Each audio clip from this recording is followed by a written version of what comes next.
America's Mayor live from Palm Beach, Florida, just a mile away from the convention center, where, God willing, tomorrow night we'll have a new president who was an old president, but who is our only chance of working our way out of the express train to communism, which was the Biden administration and the Harris administration. Um, so I want to begin with, how can you possibly vote for a woman who runs a commercial in uh, in Pennsylvania, where she explains how she fully supports Israel and will always support Israel? Cuts the speech, cuts the speech, ends there. Then you go to Michigan, and she runs a commercial explaining how the Israelis have been so unfair and have killed so many civilians in Gaza, leaving out the first part of the speech. Now, do we have that, Ted? Do we have that commercial? Were we able to get that? I know we were, but I mean, this is, I don't know. There are 100 things we could point out, right, as to why you just have to reject her. But I mean, I've seen some pretty dishonest,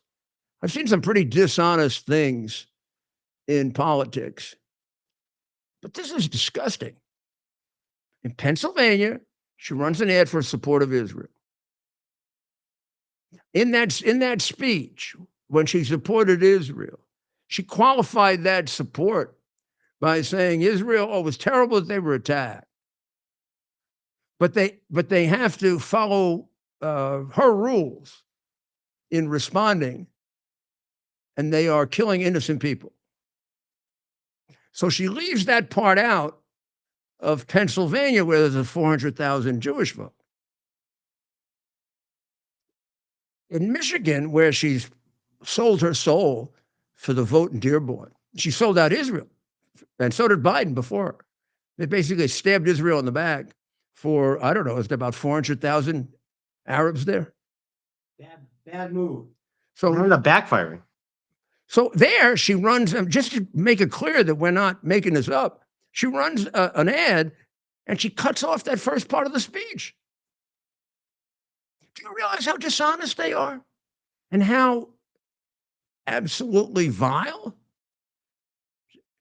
Now, here's the interesting situation. There may be justice here. Right now, Trump, if things really go well, could get up to 40% of the Jewish vote.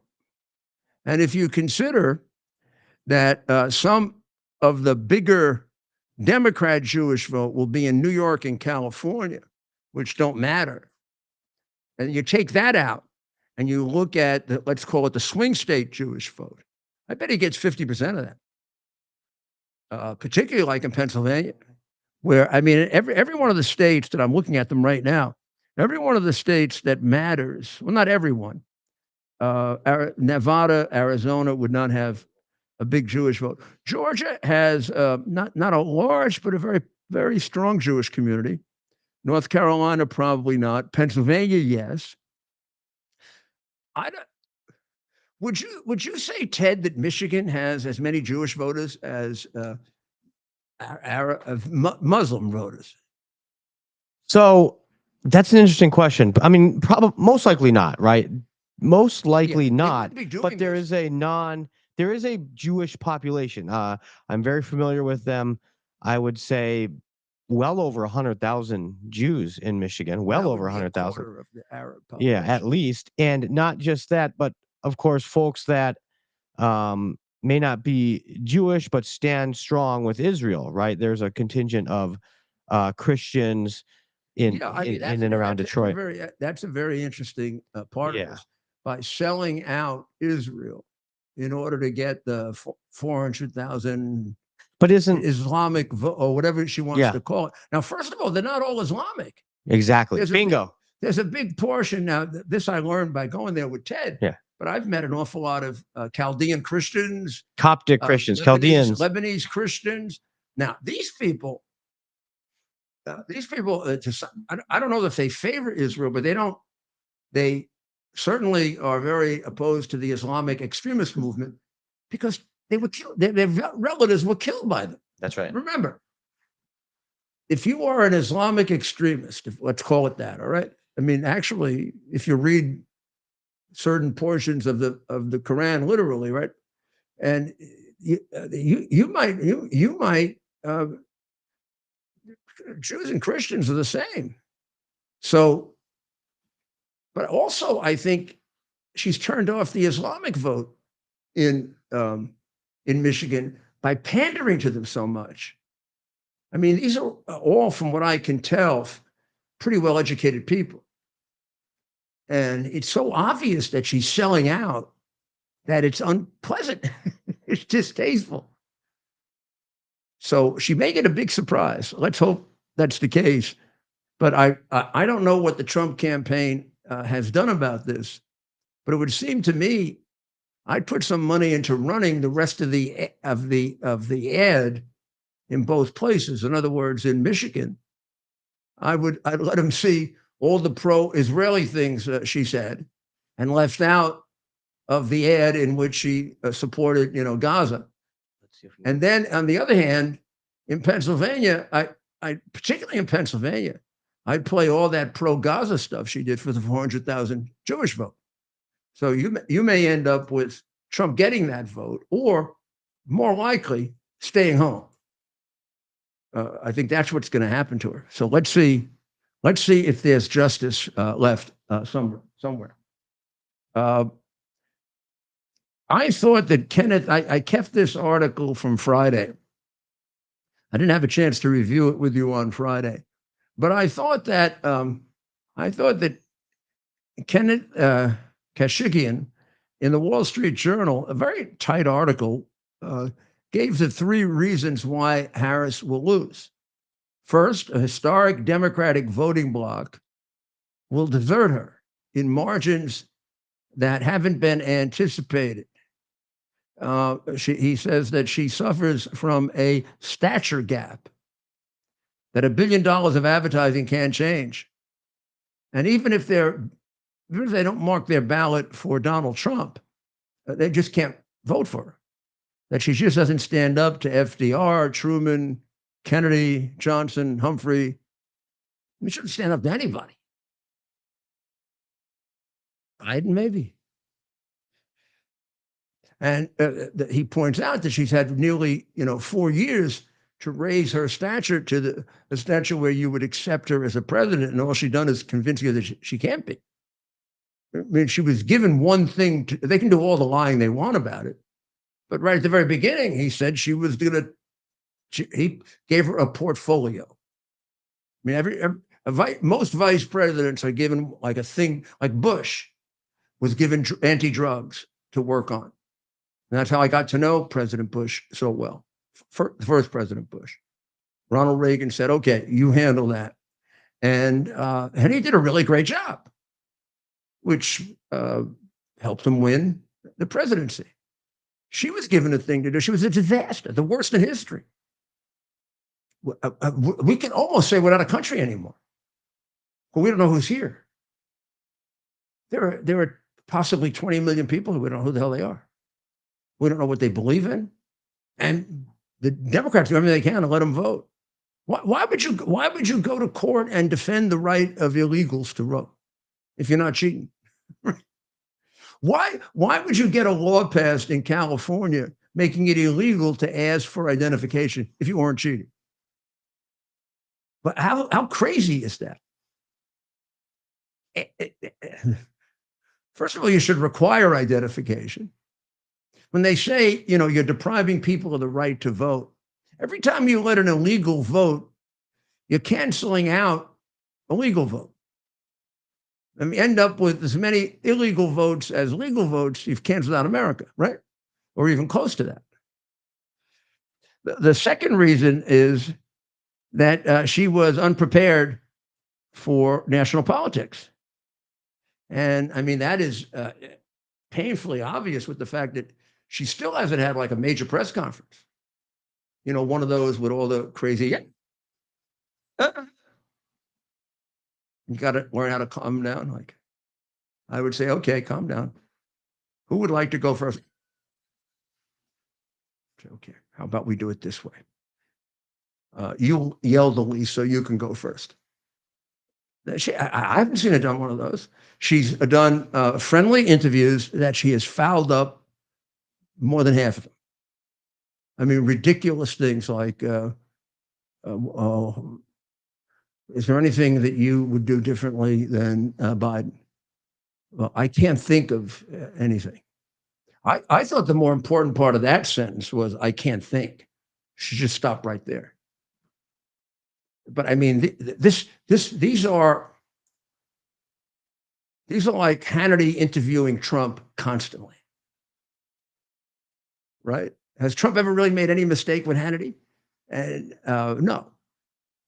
She fouls up. She really hasn't had even a single really what I would consider challenging interview. And to the extent that she's fouled up the easy ones, it tells you she can't be president. And the third thing that Ken Kashikian, he was a chief speechwriter for Ronald Reagan, by the way. The third thing he says is she doesn't have any substance. I mean, we played them often enough. It's not even worth replaying. But when they ask her, "What are you going to do about how are you going to how are you going to end the war in Israel or in Ukraine?" Well, I was brought up in the middle class, and I will have middle class aspirations. And how many times have you said that? I don't even know what that means. She has middle class aspirations. When she was asked, "What's the first thing you're going to do when you become president?" Usually you have two or three things, to tick off. Trump said, "I'll close the border." You have two or three things tick off, or I'll end the war, or I'll reduce the regulations, or I mean, Trump has so many things scheduled for the first day, he's not going to be able to have an inauguration. I don't. So what does she say when she's asked the first day? She went through 3 minutes of a word salad in which she didn't say anything other than, "I come from the middle class and I have aspirations for them." So I've concluded that on the first day, if she ever wins, God forbid, she will aspire in the White House. She'll do aspirations in the White House. Not that I know what those are, but Yeah, how do you do that, Mayor? I don't know. You just go, you cackle. You listen to yourself. You listen to yourself cackling. Has she ever recorded that? So Trump had some really great voters. Ted, I need you to pay attention to this one, because did we ever find a nice picture of Sophie Sassoon, who is a fashion expert from Manhattan, and a MAGA, very proudly MAGA. And after Biden's making it clear that we're all garbage, she put on a whole big garbage bag, and went to vote in a garbage bag. Yeah, we got that. We got a picture of We do. Of Sophie in the garbage bag. Yes, we do. And of course, the timing was perfect, right? Because it was just Halloween. So when they made these comments comparing Trump and his to garbage, yes, we're bringing it up right now. Is it that red? Yeah, but I got to bring it up. So I was teasing it, right? While I took time to bring it up. You're teasing it? Yeah. Well, it might get angry if you tease it. So this is the voter that the mayor is talking about.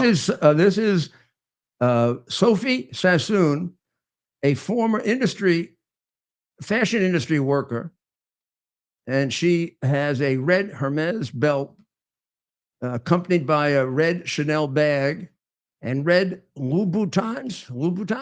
I believe it's Louis Vuitton. No, Louboutin. Oh no, that's wrong. I'm wrong. It's not Louis Vuitton. It's T-I-N. Louboutin. It's Christian Louboutin. You're right. That's a different red. That's not to be Red. Red bottoms. Can I see the picture? So what are the Louboutin? What is the Louboutin? Is that the purse? No, the shoes. Oh, well, you don't see the shoes. Yeah. So she had red shoes on, and so that was a garbage. That wasn't a bad looking garbage. Don't see that again.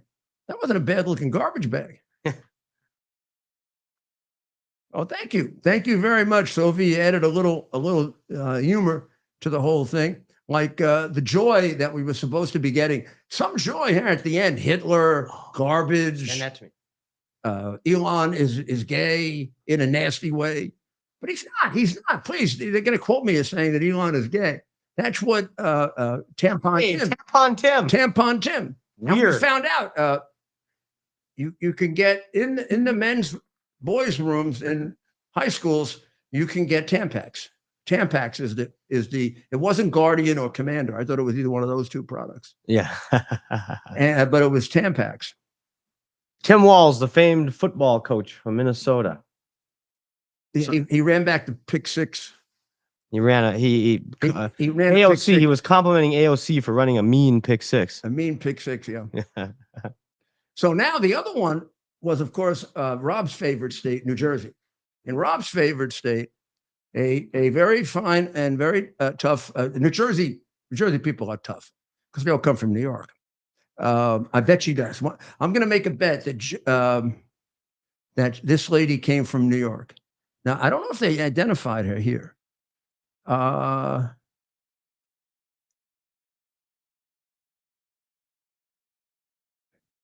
elderly New Jersey woman, this was in the Post on Sunday. An elderly New Jersey woman demonstrated a real vote of confidence after being told she couldn't wear her MAGA hat and Donald Trump shirt at the polls.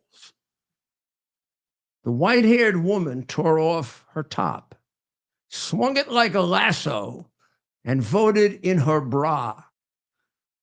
That was on October 26th at a firehouse in Hamilton Township, about 5 miles east of Trenton, when the poll worker asked her to take off her pro-Trump hat and jacket. Isn't that interesting? The woman flipped poll workers the bird and shouted, "Suck my CNET." Witnesses said, "This is why I vote Trump." She added, New Jersey law bans any gear, there she is. You see her? They didn't give her name. But when we get supporters like that, how the hell are we going to lose? They're willing to take their clothes off and vote for us. Now, I don't know. Well, I'm not going to say anything about my shoes. Not yet. You guys seen my shoes? I'll put it when we take a break. I'll show you my shoes. You like my shoes? So, according to the wisdom of the Wall Street Journal front page, Trump is going to count on disaffected young men, and Harris is going to count on moderates and independents. I do not know how the most radical candidate in American history can get moderate votes. I really don't understand how someone who wants to pay for illegal aliens chopping up their genitals wants you to pay for it, even if they're in jail, even if they're sentenced to death. Tampon Tim has done it several times. There's one he spent $400,000 on, who was a murderer, murdered 2 people, but he wanted to be a woman.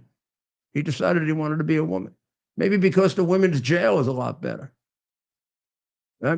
So I would say that I would say that without any doubt, you can't view her you just can't view her as a moderate. So we're going to take a break on that thought of paying for sex changes of murderers. I mean, she actually let a couple out when she was DA.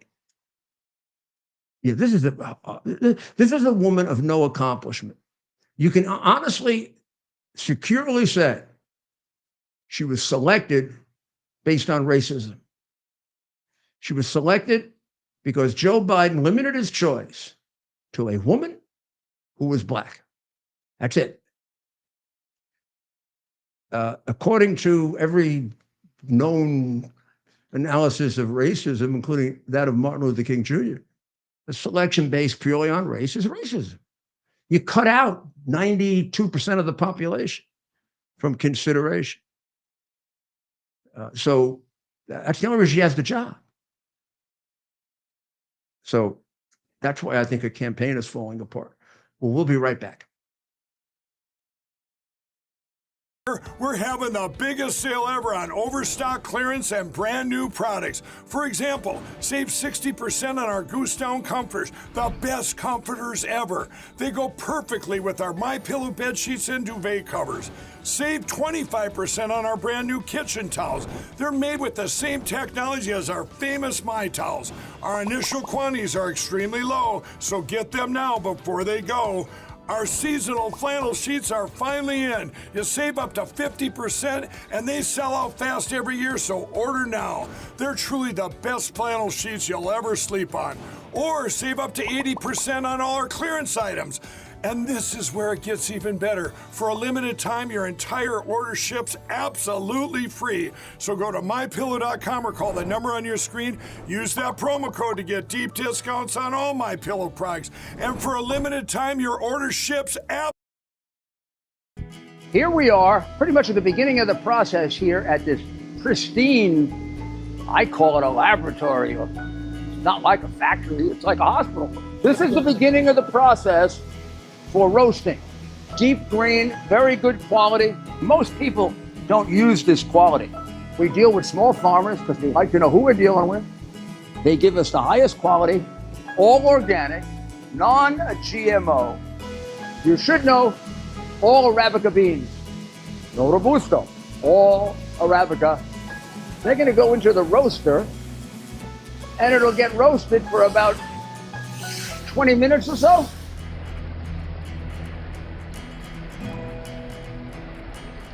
Oh my goodness, look at these. My goodness.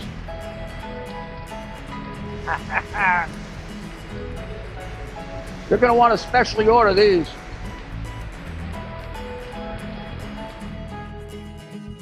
This is what goes into Rudy's coffee.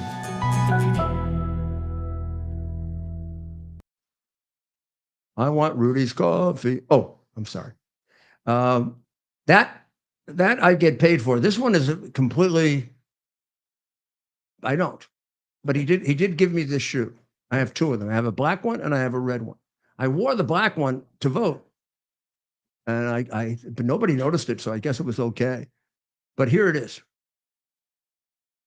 Like that shoe? Yeah. Anybody bothers me, you know what happens, right?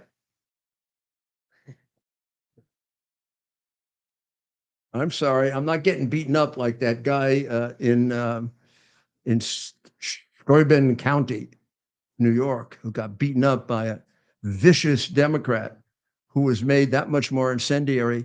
I mean, every day they've got one jackass after another attacking us, right? Right. And it's not as if, people say, well, he didn't mean to say that we were all garbage. He meant just the people who supported that comedian. Well, that's ridiculous. But I mean, he has called us garbage before. We're MAGA extremists. We're anti-American. How about this? We're all racist. He said that. When he says that America is systemically racist, even Joe Biden, who was left back in the third grade, has to know that systemically means just about everyone. Just about everyone is a racist. So why to let him off the hook that he didn't mean all of us, which that is exactly what the stenographer thought, and put it down that way until they went behind her back and changed it. he's called us every name of the book up until now. Plus, the members of his party have been doing it. Hillary called us deplorables. We're a basket of deplorables, whatever the hell that is. A basket of deplorables. So that was definitely on purpose. And all the rest of these coming out of them is to demonize Trump. Now, that may be the reason why you have the phenomenon in the polls. And we'll see if the phenomenon still works. We don't know. I showed on my earlier show a history of the 16 election and the 20 election in which Trump outperformed the polls by anywhere from 2 to 5%. Now, what's the reason for that? Because he's made into a demon. He's not the politically correct person to be voting for. So people could actually lie to the pollster. A lot of Republicans avoid pollsters. And so that results in a gap. And that gap has been there for quite some time. I mean, I experienced that every time I ran. I always ran 3 or 4 points better. In fact, first time I ran and lost, I lost by 1%. And in the exit polls, I was down by 12. The year I won by 2%, I was ahead by 6. And the year that I won by 18, I was ahead by 10. So, I mean, massive difference. I don't know if it's people are embarrassed to say they're voting for us garbage Republicans, or it's the pollsters cheat, or whatever it is. So there are other elections, on Tuesday, tomorrow, which all of you have already voted in. But the one for the House of Representatives is probably the closest. I think the Senate is pretty much over, and we'll explain that in a minute. But the one for the House of Representatives is really going to depend on seats in New York, California, and Michigan. But New York could probably decide it. So through Thursday, about 1.9 million New Yorkers voted. About 701,000 in New York, which means New York City. It means New York City probably outpaced its percentage of the vote. But in the battlegrounds where they're having, like on Long Island, the Republicans ended up, there were 9% more Republican votes. For example, in the district where John Avlon, who used to be my speechwriter and has turned serious left, is running against Nick LaLota.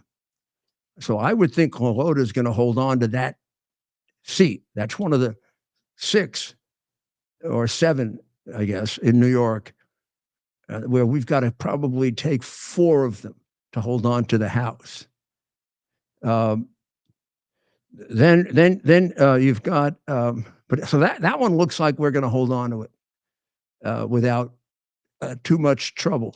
The Lawler Mondaire race is another one where it's very, very close. And I think more money has been spent on that one. Now, that one is north of New York. It would still be considered a suburb of New York City, but the upper reaches of it would really be considered upstate New York. To a resident of New York City, it's all upstate. Anything above the Bronx is upstate New York. But the reality is, for about 40 miles, 50 miles north of New York, it really is a suburb of New York City. Most of the people work there. I don't get why Mondaire is so close to Lawler. I mean, Mondaire is like the guy who pulled the fire lever, Bowman. I mean, he's a complete left-wing jackass. He was for defund the police, Black Lives Matter, change your gender anytime you want,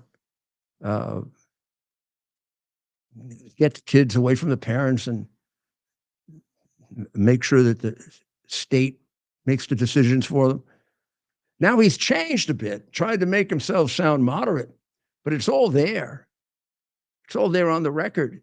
And that's a pretty moderate community. A lot of policemen, a lot of firefighters, a lot of people work in New York. I think Lawler's going to win. So that would keep 2 of the 7 that we have to win. The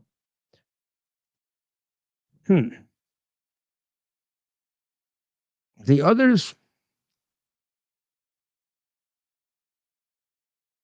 I think we'll take probably 4 of them.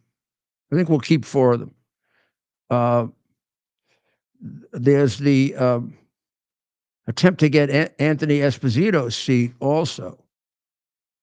And in one poll,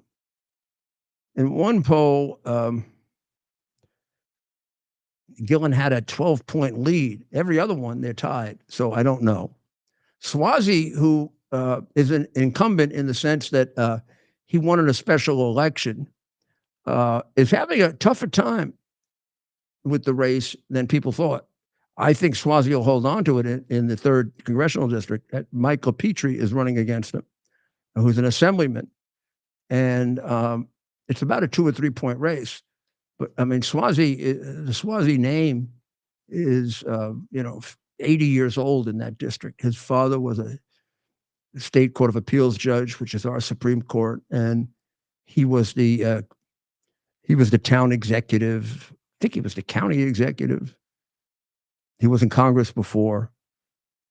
I would think he'll probably hold on to that. Mark Molinaro, Brandon Williams both have tough races. If we win one of those 2, we're okay. Another interesting race in New Hampshire, which caught my eye because of the article in the Post, is between Republican Lily Tang Williams and Democrat Maggie Goodlander, who unfortunately is married to probably the silliest little jerk to ever hold the office of National Security Advisor. It's almost an embarrassment when he appears. It's like a child appearing. We had a demented president for 3.5 years, and then we have this idiot child, Sullivan, come out, Jake Sullivan, talking about national security. He's the one that right before the massive attack on Israel, the worst murder of Jews since the Holocaust, said that Biden had done a great job of keeping peace in the Middle East. They actually had to take it out of the article. Because he's such a little jackass. He also was completely involved in all of the shenanigans with Russian collusion. And so his wife is running against a Goodlander, is running in New Hampshire, 2nd district, I think, and goes around saying how poor she is. Now, it turns out that both of them are millionaires. But Lily Tang Williams doesn't hide it. And she goes around saying, I understand your problem, blah, blah, blah, all that stuff. And so now her net worth has come out, and she's worth about $20 million. So it would stand to reason. She's married to Sullivan, who has spent 4 years lying. And then before that, conspiring to propagate the false Russian collusion. He was a major player in that, who, if we didn't have a 2-tier system of justice, wouldn't be National Security Advisor. He'd be in a federal prison for trying to unseat a lawfully elected president based upon what he knew to be completely false and pernicious information. So people of New Hampshire, please keep his wife out of Congress. Enough we have to worry. Hopefully he's gone. But we're going to have something left over. His wife, I mean, come on. So the early vote in New York looks like we'll hold on to about 4 of the seats, which, as long as we don't get clobbered somewhere else, would mean we'll keep a narrow majority in the House. What is certain is we'll have a majority in the Senate. To do that, we've got to win West Virginia, which is we're going to win by 30, and Montana, which we're going to win by 10. And then I think we pick up 2 or 3 others if we're right, and Trump outperforms the polls. Now, if he does exactly what the polls are predicting, he wins, but he wins by 1 point. But if it works like I showed you 16 and 20, well, I actually didn't show you. I showed the earlier show on Frank's speech. But if he outperforms by an average of 3 to 5%, as he did twice before, even when he lost, then that should be enough to bring in, for example, in Michigan, Rogers, right, Ted? Right. Rogers is a dead even right now. Here's the fascinating one is the race in the race in Pennsylvania. We're gonna have a live update from Pennsylvania in just a few minutes. Well, that really is interesting because that's also now dead even, and Casey has been ahead for 50 straight polls, and now it's dead even. And Sherrod Brown and Bernie Moreno. Bernie Moreno is a great guy, and Sherrod Brown is truly he's a Bernie Sanders. He's a straight out left wing jackass. I can't see Ohio sending him back, particularly if Trump wins Ohio by 10 or better, like he's supposed to. What do you think, Ted, about that Ohio race? I like Bernie. I'm a little biased. I worked with Bernie last cycle, but he's a great candidate. And of course, President Trump is going to take the state by 14? Quite a 13, 14? Would you say 13 or 14? I do think. I mean, I could see this. He's won by 10 twice. Exactly. And Kamala Harris is not Biden 2020, and you could argue she's worse than Hillary 2016. Well, she's running behind them. We're going to put up that. I'm going to put up that analysis that I did on the earlier show, so people can have it. Florida, which is where I am right now and where I voted the other day with my Trump shoes on, not noticed, but I'm not sure they would have done anything. I was ready to, I wasn't going to take off my my jacket and shirt, but look, the lady kept her bra on, so why are they getting all upset, right? Right. That's an art. Nice old lady, got a little spirit, a little spunk, right? People with spirit and spunk vote for us. It's the jackasses who don't, who get brainwashed. See, I just called everybody who voted against us a jackass, like he called them. They have to be, I think. No, I feel sorry for them. I do. I really feel sorry for them because I think a lot of them are brainwashed. The people of my former city, my God, and Chicago, 60 years in a row of Democrats. And every weekend is a Vietnam. It's a Vietnam War every weekend. And most of the people getting killed are black kids. I haven't done anything about it in 60 years. And now, total moron they have as a mayor. Got to be they keep getting worse. I had a choice between, none of there was one moderate candidate, but all the rest were wacko. The one they picked was the wackiest of all. He's the one who blamed poverty, the present poverty there, on Richard Nixon.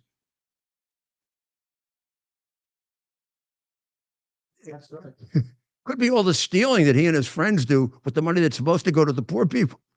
Because if all the money intended for the poor people of Chicago got there, it'd be like the French Riviera. So in Florida, the Florida Atlantic University shows Trump with a massive lead over Cackling Kamala and Tampon Tim. And it also shows Senator Scott with a 4-point advantage over Representative Debbie McCarcel Powell, 50 to 45. Trump is up by 11 in Florida, which will be his biggest win here. Well, remember, 1 million. I don't know if based on the new registrations, there are 1 million more Republicans in Florida now than Democrats. and a lot of them are Hispanic Republicans, which they always were because of the Cubans. But a lot of the newer Hispanics have followed the Cuban model. Even the Puerto Ricans who came here 3 or 4 years ago, and they settled in Central Florida. Now, Puerto Ricans in New York are generally Democrat voters and have been, forever. And there was a real fear that that might help to flip Florida. But they ended up voting majority for DeSantis. The Puerto Ricans did. Remember, Puerto Ricans don't have to become citizens. They are citizens. So the minute they come in, they can vote.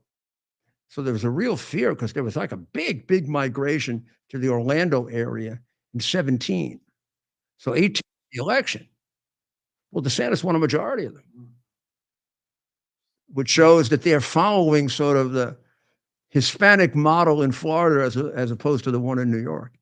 So when you look at some of these votes, like the overall Hispanic vote that Trump gets, you just take out New York and California because it doesn't matter. So the question is, what's his Hispanic vote going to be in the swing states? And there, he may get a majority. Social programs? Yeah, I guess it's social programs. It's buying into the dependencies culture. I mean, there are. I don't know if there are more people on dependency than not in New York right now, but we're spending more on dependency now per capita than we ever have in our history. And when I took over as mayor, I thought it was a disaster. We had 1.1 million people on welfare in a shrinking population that was going below 8 million. We got it back up to 8.4 million. So I initiated the first workfare program, and we took 600,000 people off welfare.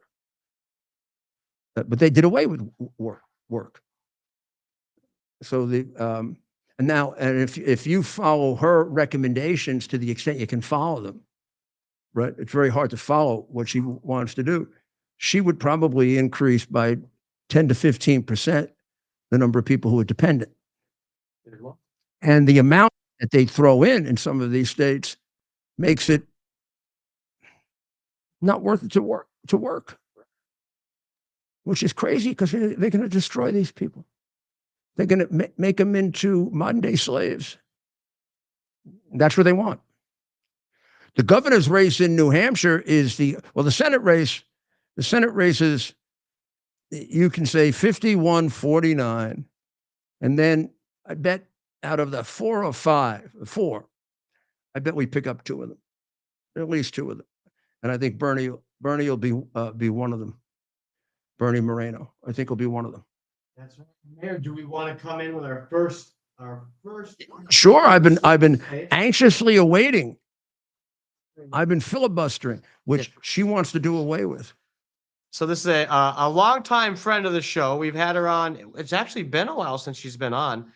We're gonna come into our Pennsylvania correspondent, our number one state, the only Megan Heaton. Welcome to the show, Megan. Welcome back. Megan, how are you? I'm great. How are you guys? I like that flag. Thank you. I'm trying to be in the spirit, as we all are, I think. Well, red on? Yes, I have to represent. That's right. Got my sticker too. Hold on. Where is it? There it is. Hey, audio. Oh, yeah. So now tell us, everybody in America is looking at Pennsylvania and maybe Michigan, right? Right. Because if he wins, I think if Trump wins one of the 3, Pennsylvania, hopefully, because it's the most votes, Michigan, if he wins any one of those, and Wisconsin, he probably becomes president. But Pennsylvania makes it for sure. So Well, what are you seeing? What I think is, based upon everything that we're seeing right now, obviously the Trump campaign has done, and I mean the amount of rallies. Speak up, Megan. Can you hear me? Oh. No, you're good. You're good. Oh, you are good. It was just my earphone. Always with those earphones that you have. Yeah. So basically, obviously, as we know, Donald Trump and the Trump team, they've been campaigning more than we've ever seen before. Can you hear me? I can hear you. Hello? Oh, no. We got you. Don't worry. All right. So what we're having some technical on Megan's having some technical difficulties. We'll bring her back on if she comes on. But of course, Mayor, Pennsylvania is the battleground of battleground. 19 electoral votes. 19 electoral votes, whereas Michigan has 15. So the way we have it figured, the only one that would be a. We got you back, Megan. Okay. Oh, there she is. Yeah. Oh, Sorry, yeah. Our viewership just went up. But Megan, maybe tell us, what are you seeing on the ground and compare it to 2020 and 2016? So what are you seeing on the ground in and around Philadelphia? Okay, so what I'm seeing is a major difference is yesterday I went to the Vance event in Delaware County. I mean, the turnout just for VP Hopeful, a great turnout, a lot of great energy. And I think that people of Pennsylvania have had enough. Everybody is suffering. Everybody's feeling the consequences of the past 4 years and beyond. And honestly, I think that we all need change. And the only person that can bring us that change, and we know that, is Donald J. Trump. And the early voting, any idea of? I know so, obviously it's what. As we see the numbers look really good. But as we know, and as what has happened in the past is they cheat. The difference between 2016, 2020. No. And that great DA that we have over here, Larry Krasner. Larry Krasner's in the news a lot right now. Obviously, we all see the headlines with Elon Musk and Krasner, and it was a win for Elon today. Yeah, he's a Soros communist. Exactly. I find it amazing to me that he was put in this position by we the people to protect us. He is not doing his job. He's not prosecuting murder. And if you are a person that your freedom of speech, they are trying to take your freedom of speech right now. You're not allowed to. I mean, the reality is that he has presided over 2 record homicides in 2 different years, more homicides in the whole history of the great city of Philadelphia under that communist. He sets criminals free. The police don't want to, are afraid to work with him. And I actually feel bad. And I've said this before, we've talked about, I was robbed before in New York, and obviously I haven't seen you in a while. I've been robbed since then in a 5-star restaurant as a legal gun carrier. And we've talked about how I feel about gun rights. And at this point, this city will weaponize the system against you. I mean, you've went through this. Donald Trump has went through this. Anybody that has association, with the Trump side, they're weaponizing the system against innocent people. It is not right. It needs to be stopped, because if we don't get this right now, our future generations, for our children and grandchildren, it's over. So this is like, we're at the precipice of freedom. We're in a fight between good and evil, and tomorrow is very important, and everybody needs to get out and vote, because even if you don't think your vote counts, it does count. Have you voted already? I have not voted yet. I wasn't here for 2 months because they took my right to carry a weapon, and I was kind of nervous about that. So I came back just so I can help with the election, and hopefully tomorrow we will get some better news. Well, maybe we'll talk to you tomorrow night. Okay? Yes. You look great, and that flag is terrific. Thank you. Thank you for the update. Oh, let me ask you about McCormick and Casey. About the down ballot. How do you feel about that? Yeah, how do you feel about the Senate? I don't think that it's going to be effective, because I think that the down ballot, other than McCormick, there's really not that much activity for the down ballot. So I think that it's going to be Trump that's going to carry the down ballot all the way. So you think McCormick? It's really interesting. I looked at the Real Clear Politics. Casey has led in 50 polls until now. Let's talk about the polls for a second. Can we talk about that for a second? I need people to understand that who owns the media, right? Who owns each one of these different things? They need to understand it's the other side, right? So the way that they're controlling, the way that everybody thinks, you turn on the TV, you think what you're seeing is real. It's not real. I think in the time that we're in right now, we understand that citizens, journalists, it's a real thing. This is the first time in our lives that we ever had to look at the TV screen and say, wait, that doesn't seem right. So if anything, what they did, and effectively, is they woke a lot of people up. since 2020. So that might I have think not worked. that's right. And That's right. Yeah. well, God bless you, and we'll see what happens. And we'll talk to you tomorrow. Can I say Oh, one one more thing? Good. Yeah, So- sure. I would like to talk about the mailers that we get in Pennsylvania here, right? Yes, show us the mailers. I've been Yes. wanting people to show us the mailers. Okay.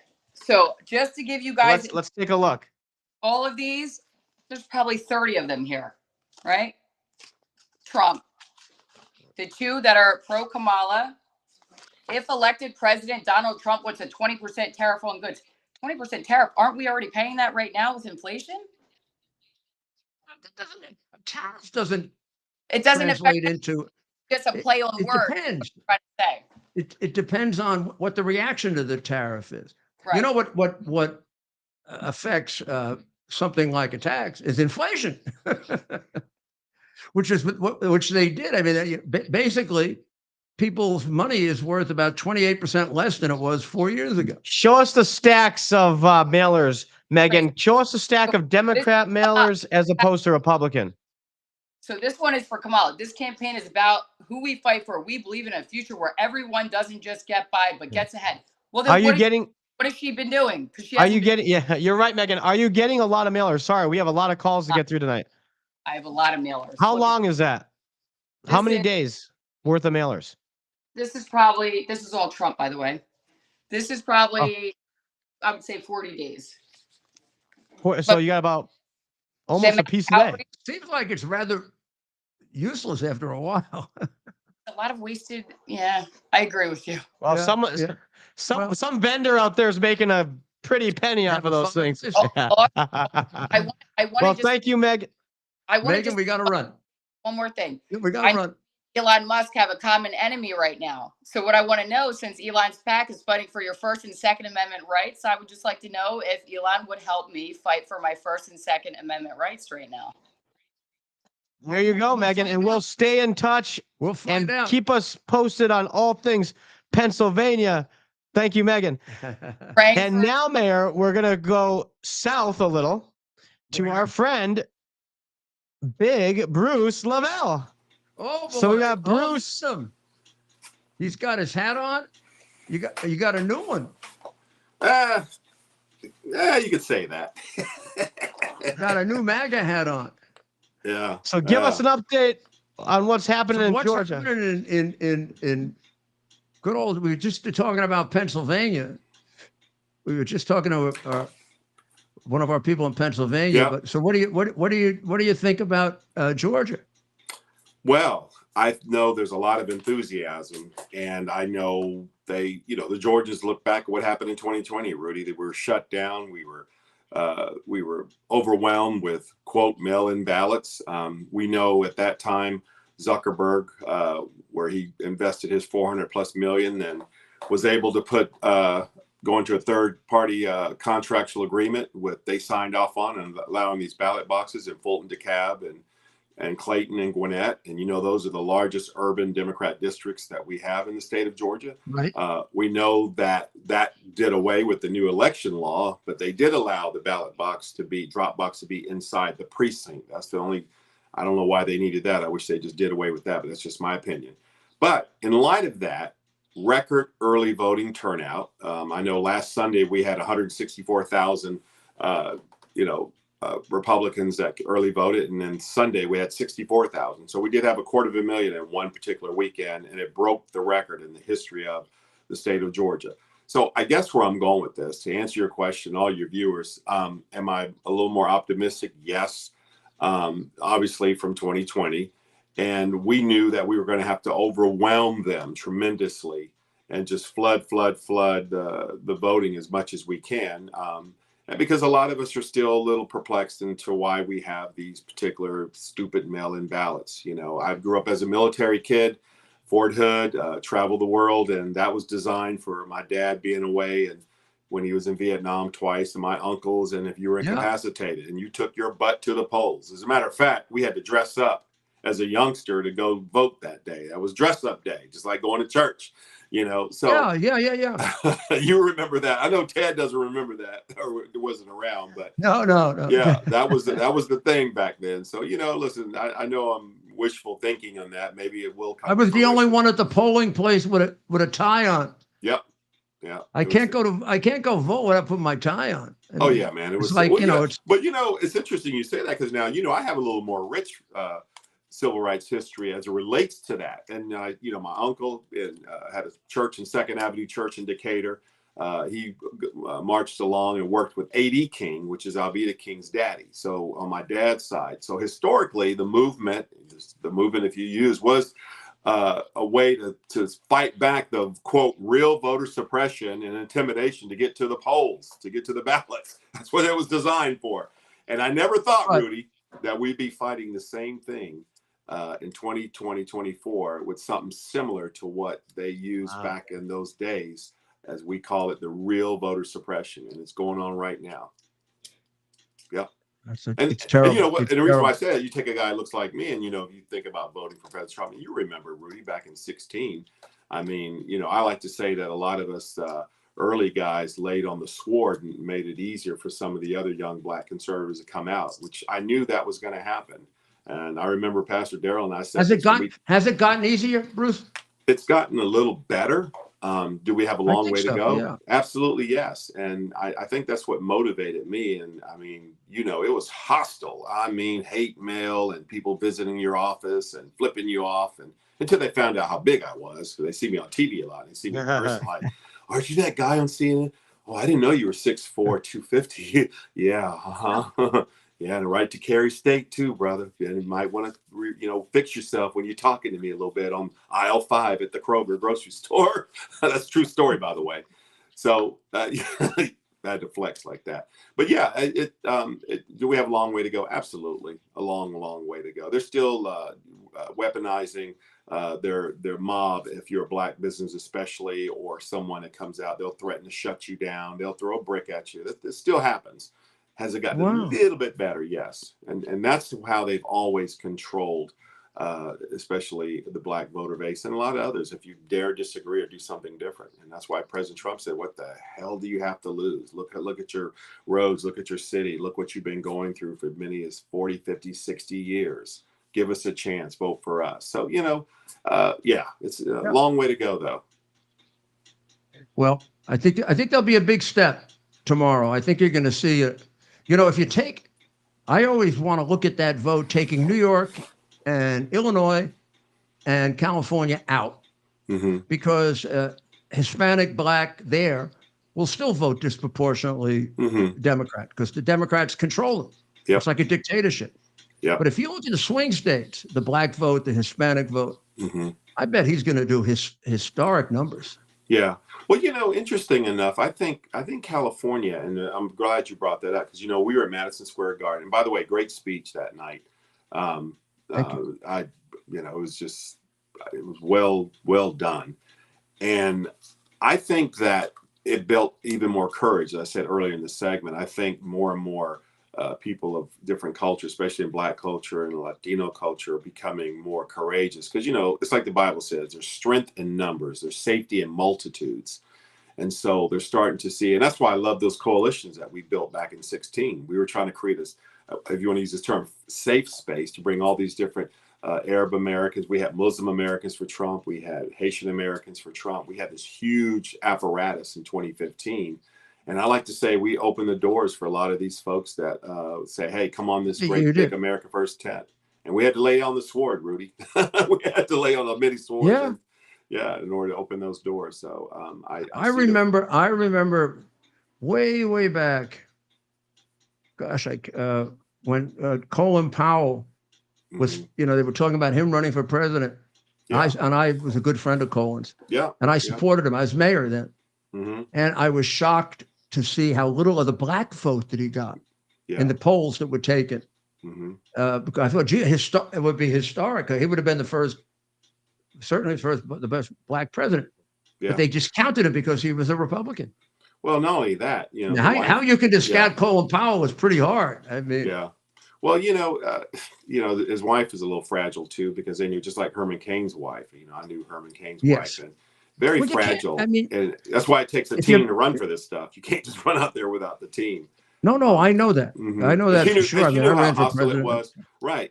And she knew how hostile it was. But with that being said, you got to remember, Rudy, and all the viewers, the whole intimidation process has been going on for generations. And, it's very easy. I mean, he was being called Coon Uncle Tom back then, just let alone being Joint Chief of Staff and voicing his conservative views, let alone becoming Secretary of State. I mean, he took some arrows, just like Condi Rice did. So it was game breaking then, and trying to break through that ceiling of that, as I call that, Democrat control. And as well as I do, the Democrat machine, large corporations and that have always paid money to foundations and huge churches and black churches throughout the cities, and say, hey, we've always been a friend of yours now, so we need that vote. And that's just, historically how they control Jesse and Al and all the rest of them, is fund their foundation so they could have some. I used to call Al Sharpton the poor man's Jesse Jackson. Yeah. You could always get Al for a lot less than Jesse. That's true. Well, it's one of those things where it's like which conglomerate or business entity controls their foundation.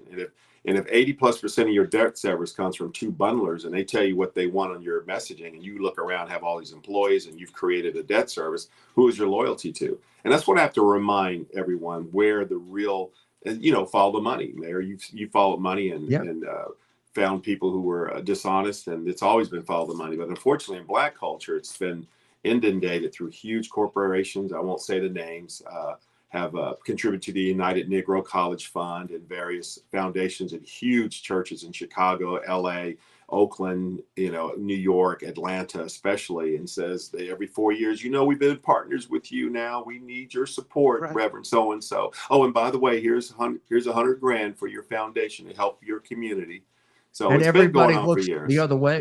Yeah, it's been going everybody on for looks years. the other way on the church being used for political purpose. Yeah, exactly. Totally partisan political purposes. But remember, I told Bruce, you this remember I said this is the season of exposure. We talked about it on your last show. God gave me a vision last October at Trump 47 Club. I was speaking down there in Palm Beach, and I was right in the middle of an interview, and it just hit me. It's like, I just said, this is the season of exposure. And this is what's happening right now. This is why we call this the Great Reformation. This is the Control Alt Delete, Rudy, and all the viewers. Everybody stay calm. We'll be okay tomorrow. It's going to be a little bumpy. But this is part of a new beginning, a new attraction of the new America First candidates are going to step up and do the will of the people, by the people, and be honest about it. So this is what this movement's about. And Rudy, you laid on the sword too. And you still lay on the sword. I'm just like, Lord, when can I stop laying on the sword? The sword. Well, thank you, Bruce. Bruce, we'll be talking tomorrow night. Hopefully, big smiles on our face. Yeah, I'll see you tomorrow night at the event tomorrow night. God you're coming? Okay, great. Oh, yeah, okay. Of course, man. We'll see you in person. If I don't, it'd be a. And by the way, no, we will start until you come. And I told Teddy I plan to serve. Right, I'm going to tell Trump you can't start until he comes. Yeah, but just to let all the viewers know, is here. If Bruce isn't here, you can't say anything or do anything. Exactly, but I'm going to serve with him too when we win. I'm going to serve right next to him, letting you know. Good. Thank you. That would make me feel really good. God bless you. Awesome. Big Bruce Lavelle checking in from Georgia. So that was good. He is one of the pioneers, of black Republicans. But I'm sorry I didn't say it while he was on, but it reminds me a little bit of Republicans like in New York. And this is why I think those incumbent congressmen are going to do well.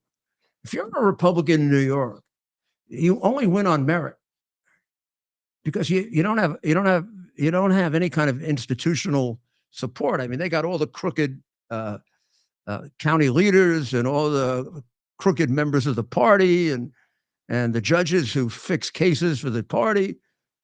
You got nothing. So you got to produce. And I think the same thing is true with the black conservatives. If you listen to the black conservatives on television or radio or podcasts, what a brilliant group of people.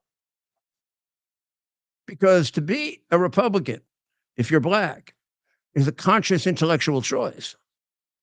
Same thing is true in New York of the Republican electorate in New York may be very small, but it knows why it knows what it is.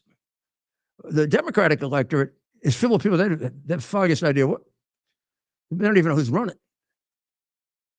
But the Republicans, you have to be a Republican in New York. I imagine the same thing in California, the same thing in Illinois. You've got to you've got to be willing to break from the crowd, and you got to be willing to take a lot of crap. Yeah, he probably. That's right. As he mentioned, he had to. Oh, I mean, I'm not comparing it. That's even worse. I remember seeing it with Colin Powell. I never thought it could happen to Colin Powell.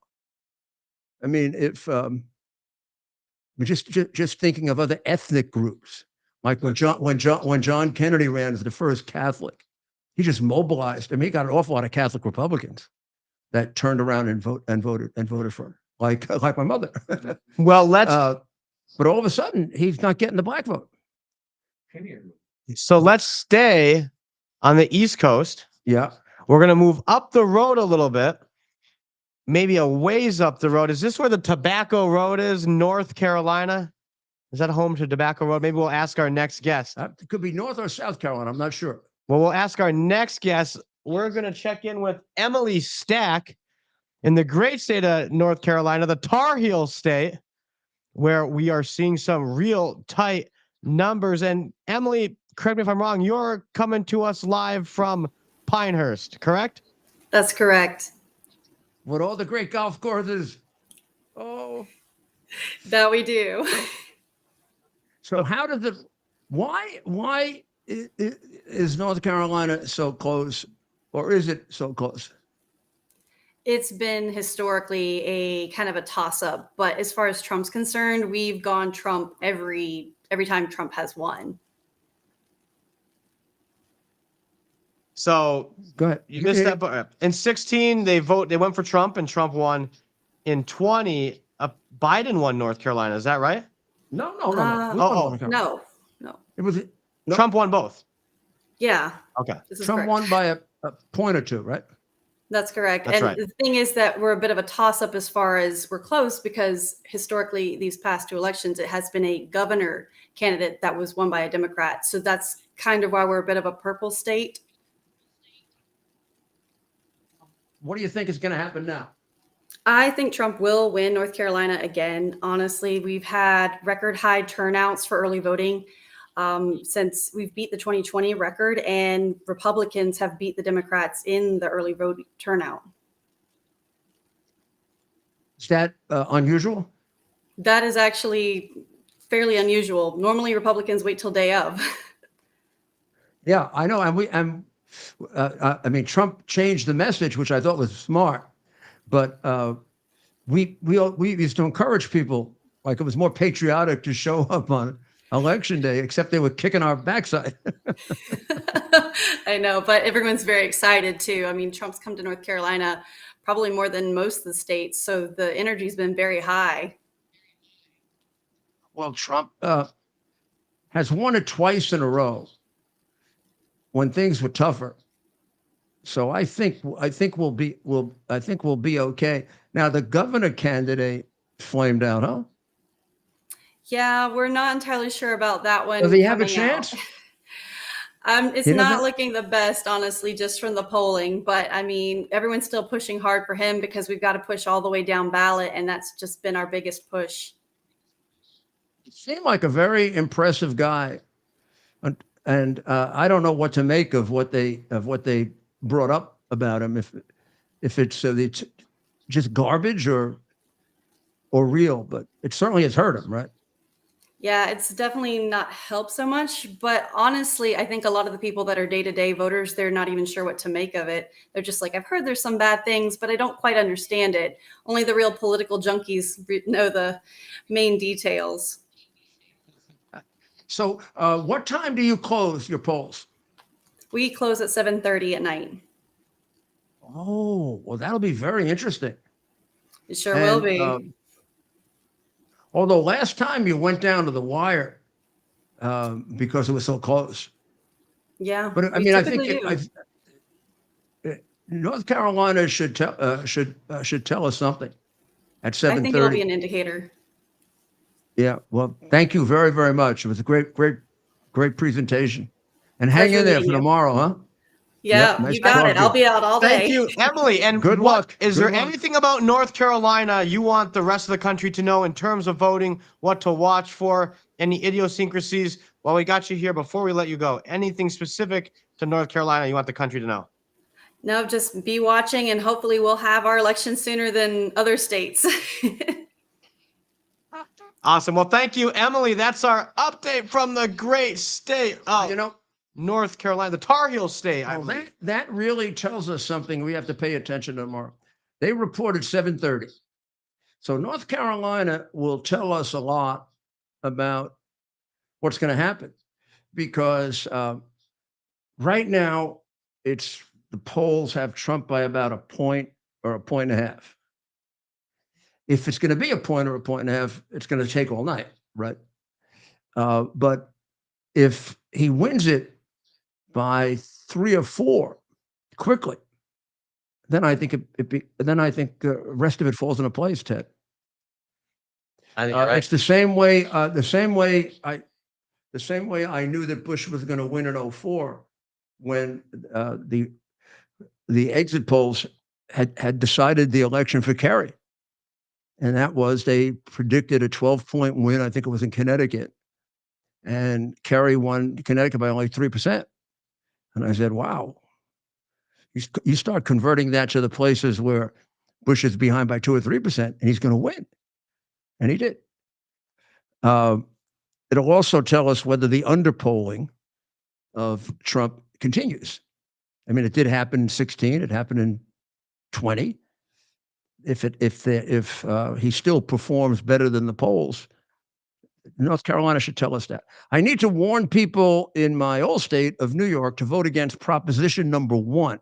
Proposition number 1 is a really sneaky, disgusting. Only could happen in a democratic dictatorship that leans toward communism, which is New York. It says it's about equal rights and protecting abortion. Well, whatever you think of abortion, they don't have to protect abortion in New York. You can get an abortion up to the moment before the baby is born. And when they passed that law, they got a standing ovation. I thought at least they should have had the grace to treat it more seriously. And then they had a party. Imagine a party for killing 8 and 9-month-old babies. That's New York. Now they've got this proposition to protect abortion rights, which they don't have to do. But it also includes a full group of people that are going to be put in the protected category. For example, if this passes, your child can go have their sex changed and not tell you. Nice, huh? That completes the Karl Marx mandate of trying to make sure that the child becomes the property of the state. So if you have nothing to say about your child getting hormones to change their sex or being mutilated, then who really has control over the child? You or the state? The state. That is one of the primary propositions, not only of Das Kapital, but of a special book that he and Engels wrote when Marx was dying. He felt ultimately, he boiled it down to 2 things you got to get rid of if communism is going to prevail. You got to get rid of God, the opiate of the people. And after all, we're all smart enough to know there is no God.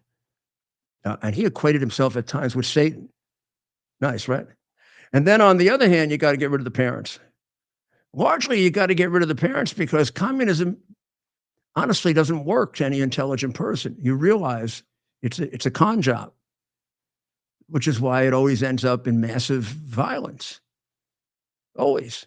People are not going to all work at what you tell them they're going to do, and then other people don't work, and then the people at the top all become millionaires.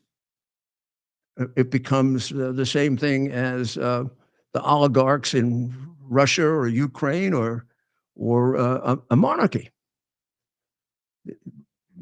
Xi Jinping is one of the richest men in the world. He's the head of the Chinese Communist Party.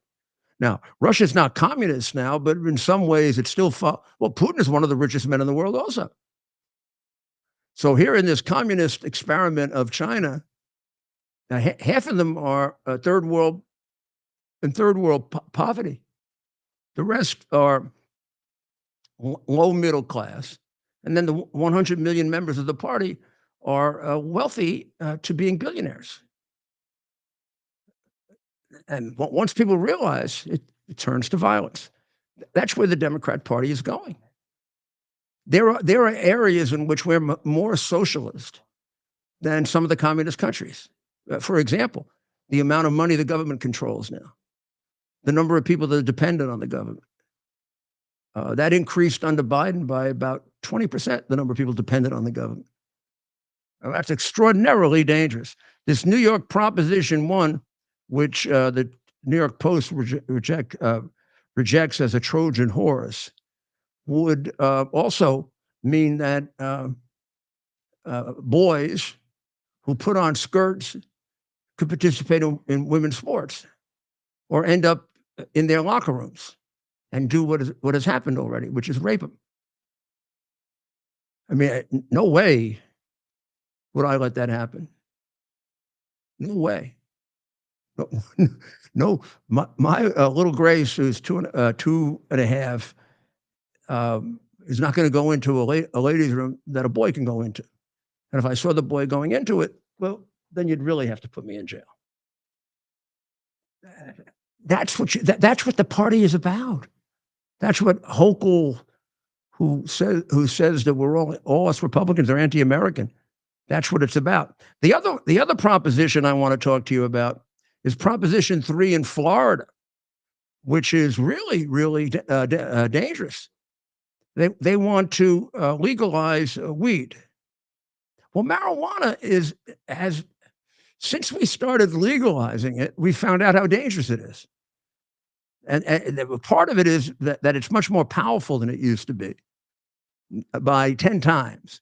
But the second is they've now had a chance to study 20 and 30 years effects of it, and it has a very profound impact on the brain. It is not like alcohol. Sorry. It's not like smoking. They're all bad, but they don't deteriorate your brain to the extent where a disproportionate number of people, and the younger they are, the more it happens, end up with mental illness, depression, paranoid schizophrenia. It deteriorates the portion of the brain, in particular, that has control over that. Now, those are studies that are rampant in Europe, and we hardly circulate them in the United States because the marijuana industry covers them up. But that's why Oregon, for example, is rolling back their legalization of marijuana. Now, they're doing it. The studies are now pushing them, but they originally started doing it because Oregon was like bumper cars. Once they legalized marijuana, the number of accidents went up 200% because we don't have a measure of intoxication. We don't know. We don't have a blood test, and it'd be hard to do a blood test. We still don't have a breath test that tells you, has the amount of marijuana you take make it dangerous for you to drive. So there are people that say, well, marijuana, like hell it doesn't. Marijuana can make you totally, what do they call it, stoned? Well, you shouldn't get behind the wheel of a car. But now there'd be no way to actually prove that. And a lot of people just do it. They do the marijuana and they start driving. And places like Oregon and Colorado, geez, I wouldn't go to Colorado because you probably just get high smelling around Denver. I remember when they first did it, I walked into a cigar store in Denver, and I bought a group of cigars for the nighttime, and I was going to sit down in the cigar store because I used to hang out in all the cigar stores all over the country. So I sit down, I'm going to light up. I go, well, you can't smoke the cigar here. This is a cigar store. I can't smoke a cigar in a cigar store. I said, suppose I took out a marijuana cigarette. Could I smoke that? Oh yeah, absolutely. Ridiculous. No wonder they have a crazy government with that idiot jerk, the governor of theirs. Yeah. Which state now? Which Denver per capita has the what? Jared Polis. Feliz Navidad. Yeah, Governor Feliz Navidad. Denver has the highest percentage of illegals of any place in the country per capita. New York, in gross numbers. Navidad. Feliz Navidad. Tampon Tim, carbon copy. Except maybe he didn't run out on his National Guard unit or go to China 30 times and take American children so he can brainwash them. Yeah, and some kind of phony football coach because he doesn't know what a pick six is. Should we take a quick break and come back and check in on the great state of Michigan? We should, yeah. We got to find out about Michigan. I mean, that's, I think Michigan and Pennsylvania have probably gotten the most attention, right? So we'll take a quick break and come right back. But make sure you vote against Proposition 3. Don't get hooked on this, this stuff. This marijuana thing is going to get worse and worse and worse. And also, let me just add one other thing. They put fentanyl in marijuana now. A group of kids were killed in St. Louis from a very, very sort of old lady marijuana dealer. She had no idea. They stuck fentanyl in some of the marijuana they gave her. About 4 kids dropped dead of an overdose. Kinds of crap in it now from what I hear. Yep, right. All right, we'll be right back.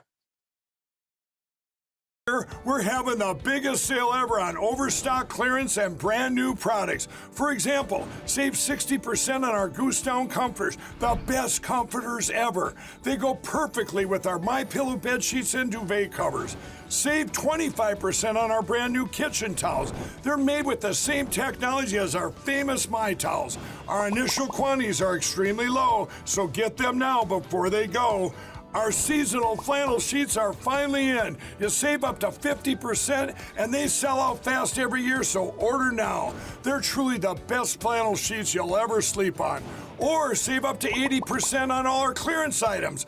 And this is where it gets even better. For a limited time, your entire order ships absolutely free. So go to mypillow.com or call the number on your screen. Use that promo code to get deep discounts on all MyPillow products. And for a limited time, your order. Here we are, pretty much at the beginning of the process here at this pristine, I call it a laboratory. It's not like a factory, it's like a hospital.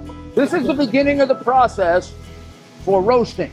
Deep grain, very good quality. Most people don't use this quality. We deal with small farmers because they like to know who we're dealing with. They give us the highest quality, all organic, non-GMO. You should know all Arabica beans, no Robusto, all Arabica. They're going to go into the roaster and it'll get roasted for about 20 minutes or so.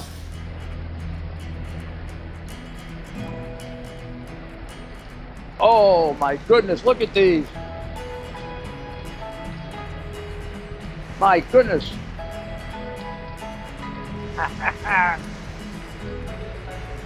You're going to want to specially order these.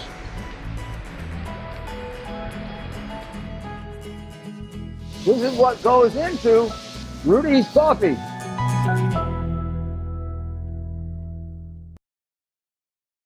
We're having the biggest sale ever on overstock clearance and brand new products. For example, save 60% on our Goose Down comforters, the best comforters ever. They go perfectly with our MyPillow bed sheets and duvet covers. Save 25% on our brand new kitchen towels. They're made with the same technology as our famous My Towels. Our initial quantities are extremely low, so get them now before they go. Our seasonal flannel sheets are finally in. You save up to 50% and they sell out fast every year, so order now. They're truly the best flannel sheets you'll ever sleep on. Or save up to 80% on all our clearance items. And this is where it gets even better. For a limited time, your entire order ships absolutely free. So go to mypillow.com or call the number on your screen. Use that promo code to get deep discounts on all MyPillow products. And for a limited time, your order ships absolutely free. The one in Nevada and Henderson, and I was also at the one in Coach. And we're back. Okay. And we're back. We are back with America's Mayor Live, and Ted? We have our good friend Leo Zaki making an appearance from the great state of California, but he was recently with President Trump In the silver state, that's Nevada, for those of you that are into state nicknames like I am. Right? Am I right? That's a silver state. No, that's it. California's the golden state, and Nevada's the silver state. And I was there on Nevada Day for the Trump rally down there in Henderson. And it was amazing. And what do you think? I mean, I think Clark County is going to go for Nevada, for Trump rather. And Clark County's Las Vegas, and that's now Clark County has always basically been Democrat, right? Well, recently, since all the mass exodus out of California, that's what you've been seeing trend. But from Trump's promise with the no tax on tips, the whole service industry is getting behind him. Well, she then piggybacked on that, but I think it was too late. He gets the credit for it, right? Oh, he came out with it first. It's his idea, and I mean, just that brief time we were there in Vegas, going between the valet staff and the folks working at the tables and even the taxi drivers, they all want the no tax on tips. They're all for Trump. They saw us. We said we're going to the rally. They're all excited about it. They felt, they're jealous that they couldn't get to go. They all want Trump. I'm feeling really good about Nevada. Well, if he takes Nevada and Arizona, Georgia and North Carolina, which seem, then he just needs one of those three states up there, meaning Michigan, Pennsylvania, and Wisconsin. She would need all three. Mm-hmm. And I think that I think he's going to pick up Pennsylvania. I've got family that unfortunately they're on the other side of the fence when it comes to politics, but they've decided to vote for Donald Trump. How they're going to vote? I know, right? Leftists that have decided to vote for Donald Trump in Pennsylvania. How do they do that? Well, anybody shoot? Those miracles have never happened before, but they are happening. A couple of things. Who's a business owner? So that's one thing. Getting decimated out there with the taxes and wants to see a change. But I think a lot of folks really have seen the way Israel has been treated in the last year about this whole not supporting Israel from the Democrat side, this whole pro-Hamas sentiment. That's really what's gotten a lot of folks to come around, even in California with my Jewish friends. Yeah. Unfortunately in California, it doesn't matter as much. He polls much better among the Jewish vote in California and Pennsylvania than he does New York. That's a shame. Yeah. You would think that, folks would want to be supporting. That's just polling. We'll see what happens. You can't trust. Let's see what happens. You can't trust. I think he is going to end up. I hope the betting market's right. Well, right now, the polls show him at about 34 or 35% of the Jewish vote, which is good enough to win. But I think he could be at 40. Easily. Yeah. I think. And if he gets to 40, it'll help pull in those Republican congressmen in California and in New York. Well, yeah, like you mentioned earlier, California and New York are going to be the deciding factors when it comes to the House. Right. And I think there's definitely seats to be picked up in California, no doubt about it. There's races in the Central Valley that could definitely go Republican this time around. Looking at taking back some seats there in Orange County as well. We've got a lot of opportunity in California. Right. Well, you know why I'm nervous? Because there's so much riding on it. It's almost impossible. I think Megan put it best to really describe what would happen if we wake up on Wednesday morning and Cuckoo Head is president. Oh, God. Yeah, we went through that already in 2020. I don't want to go through that again. We went to sleep with a Trump victory, looking seemingly that way. A little bit of confusion, and then all of a sudden, landslide turnaround. Upon Tim, this isn't unacceptable. Maybe he'll be taking kids to China. See if he could brainwash them. On football too. I from the day they said he was a football coach, I took a good look at him, and he doesn't look like a football coach to me. You see how he prances around on stage?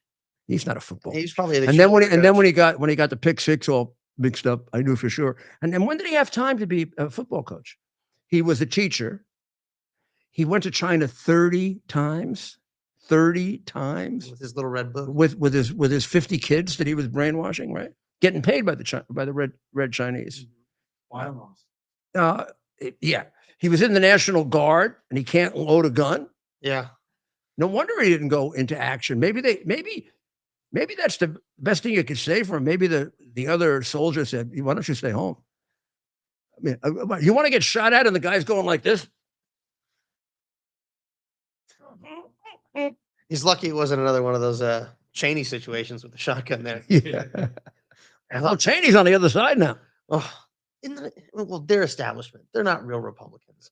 But that's the other. But I cannot. I mean, Cheney this woman violates every value, if he ever had a value, that he ever had. I mean, she's for massive government.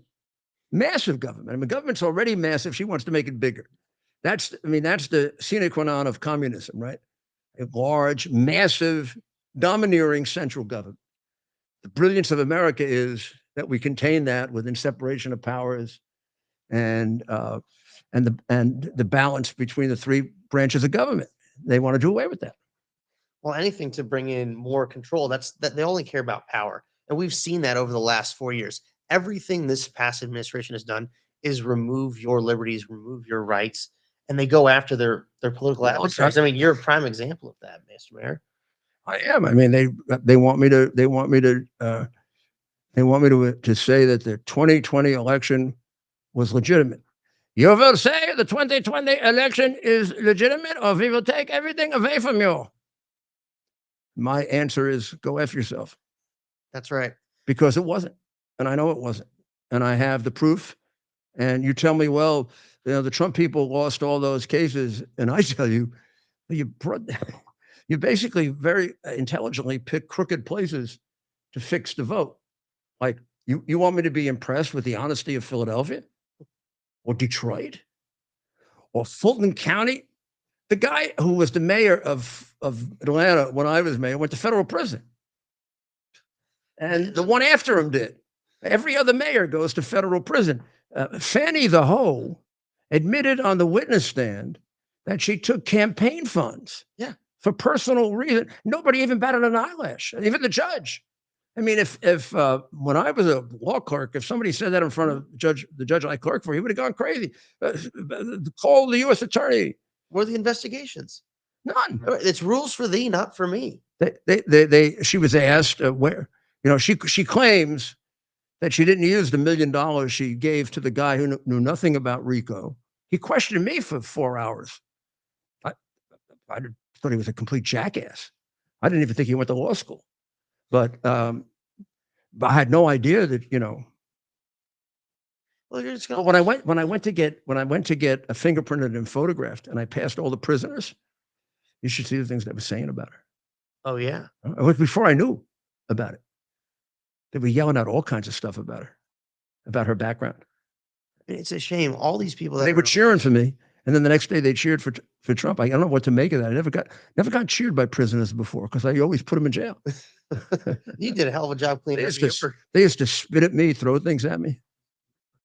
It's amazing. Oh, so, I've heard some things. I'm hoping that they come to fruition there. Well, I think the city could use you. Well, Ted is going to cover that because I have a conflict of interest. We'll call it a personal conflict of interest. So we should make Ted mayor? Oh gosh. Hey, you are guaranteed the nomination. You get one man support. If you want to run for mayor in New York City and you want to be at least one step away, the quickest way. Well, there were those Republicans in the article that said I'm a joke. Someone said it was a joke, and that set me off. I spent probably more time than I should the day before a presidential election focusing on that because that bothered me.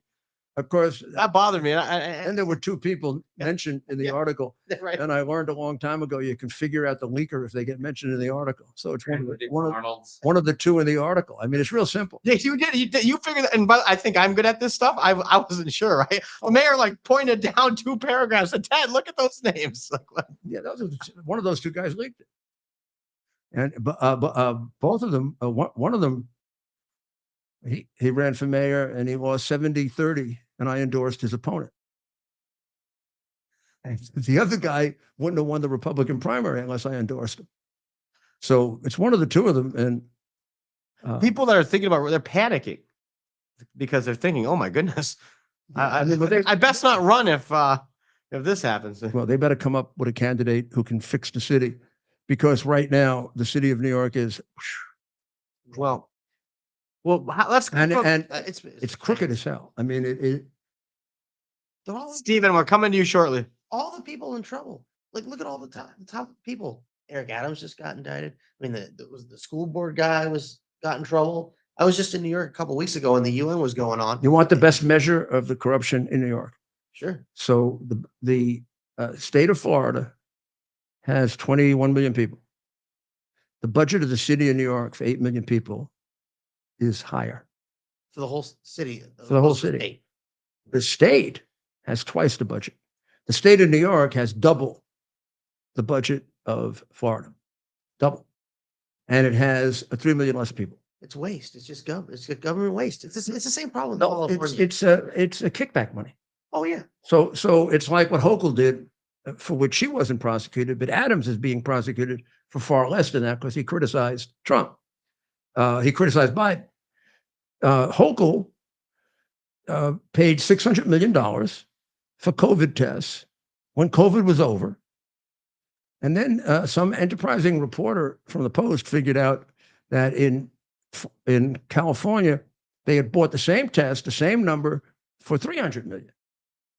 And then they looked a little more carefully, and the company had donated $300 million to her PAC.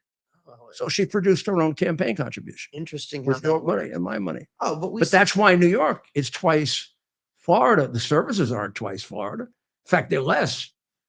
But we have much more corruption than they have anywhere, maybe, but Illinois, certainly in Georgia. Georgia is horrible. Michigan legislature. I didn't know if I was dealing with legislators or. Speaking of Michigan, and maybe Leo wants to stay on. Should we check in with Stephen? Yeah. Let's check in with. Let's check in with Stephen. Leo's going to get a crash course on the great state of Michigan. Here. Oh, you don't have my best. So there's Stephen coming to us live from Michigan. That looks like a full Trump set he's got there. Hello. No. Hello, Trump. Hello. We're all about Trump here, baby. You got. So how we doing? How are we doing in Michigan? Michigan and Pennsylvania are the only two states anybody's looking at right now. I know, and we've been feeling the attention here in Michigan, but on the ground, we are feeling very, very good. And the moral of the story here is that you cannot trust the polls right now. President Trump has formed one of the broadest coalitions that I've ever seen in my lifetime. And that's what I'm hearing from, people who go way back in politics. We're solid in those Reagan Democrat Macomb County areas that pulled Trump over the finish line in 2016, and still went for him in 2020. When you walk around those areas and you look at just the people that are around, you're like, those are our people. And so downriver, Macomb County, the blue collar union types are definitely all swinging for us. And not only that, we have a lot of the immigrant coalitions. So we have a pretty diverse state, especially in our Detroit suburbs. And a lot of these communities are rejecting the ultra woke ideology that's been being pushed by the left for so long that they're moving over to our side. And then in another situation, we have the Dearborn Muslim population, as well as the other Arab Americans who want peace. And they see Trump as the candidate of peace and Kamala as the candidate of war. And there are billboards all over Dearborn that say, stop Kamala, stop the wars. They put her with Liz Cheney. President Trump has been in Dearborn and Hamtramck like 5-6 times in the past couple of weeks. And they're excited. I've been to a bunch of events in Dearborn. And that's really promising. Plus, we've had more rallies. Honestly, anyone who's interested in politics should spend some time in a swing state like Michigan, because we are getting it like no one else, man. I'll tell you. And we're exhausted, but we see the light. Megan, who's in Philadelphia, she got something like 16 mailings in 12 days. Yeah. And I think I might be on a different list or something, because the campaigns, I'm not getting as much mail as I'm getting text messages, man. I've never gotten so many text messages. I think I have like 600 unread text messages. Oh yeah. One of our recent mailers is one of these swamp the vote cards that just kind of gives us our information on how to find your early vote place. I early voted. It's kind of backwards on the camera. What is it? Sorry. It's one of the Swamp the Vote USA. So I don't know if everyone knows this, but if you go to swampthevoteusa.com and enter your address, early voting's obviously over, early voting's been a big change for us up here in Michigan, and it kind of changes the analysis a little bit. But if you go to swampthevoteusa.com, you can find your early voting place, whether you wanted to do absentee, you can find your polling place for tomorrow. And I do regret, I early voted because, that's like part of the plan here. But I'm going to miss going back to my old middle school to vote. where I can smell the old gym floor and, make it part of the tradition. But I'll probably, we'll be busy. We'll be busy. And it's actually good to get it out of the way. Going to see you tomorrow night? Oh, absolutely. I'm getting excited for it. Good. I'm getting excited for it. All How are right. you guys feeling? We got a lot of work for you. Hey, we sounds feel good to good. me. I mean, I'll give you a little history. So at this time 4 years ago, Biden in the polls was winning Michigan by 5.1%. And the Real Clear Politics has Harris at 1.2. Clinton was leading by 3.6. So if that's any indication, Trump is going to win it by 2 or 3%. That's our feeling, right? And like I mentioned before, like you can't trust the polls for anything, right? And if you, depending on where you look, like, we'll have a few with Trump up, Trafalgar had Trump up, and then we have a few where Trump's down, and then we have a few that are dead even. A lot of people are kind of hedging and keeping their polls right even. I don't know what's going on with that. The main thing is in 2016, Biden was up by 5.1%.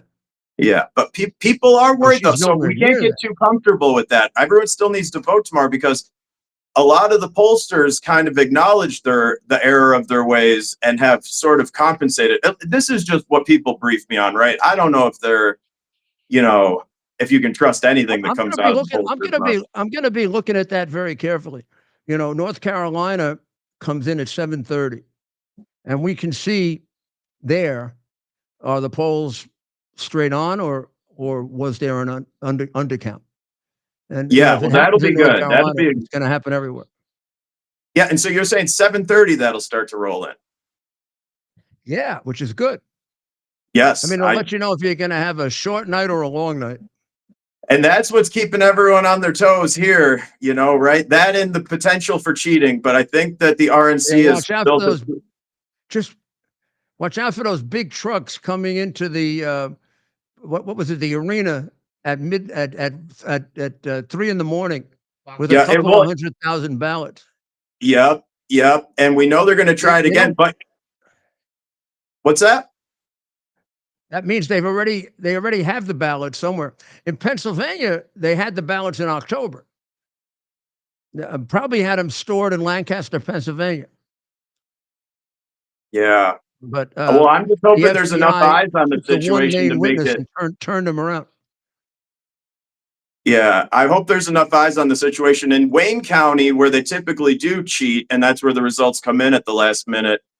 We're making a lot of progress organically in those communities, like the Black community and the Muslim Arab community in Wayne County are drifting towards us, especially the men. And a lot of the women who are rejecting the ultra woke stuff, and a lot of the traditional. Isn't that especially the men? That's really interesting. The men. Yeah. Well, and everyone's felt the terrible economy, right? And you can't get away from that. You can't insulate yourself from that unless you're very wealthy. And these communities that we're talking about here, every penny counts, and those paychecks are going, less and less. You're getting a lot less out of your paycheck these days, and it's impossible to find a place to live in these places. And they see it. They kind of tie it into the immigration thing too. That has become a huge issue. Almost, I'd say for a lot of people, it's their number one issue. That and the economy, and in certain different communities have their own particular issues of interest. But the economy, the border, that's felt by everyone across the board, and people are waking up to it. Well, we'll be in touch with you tomorrow before you leave, and then we're looking forward to seeing you. Have a good trip, huh? Oh, I can't wait to see you guys. God bless.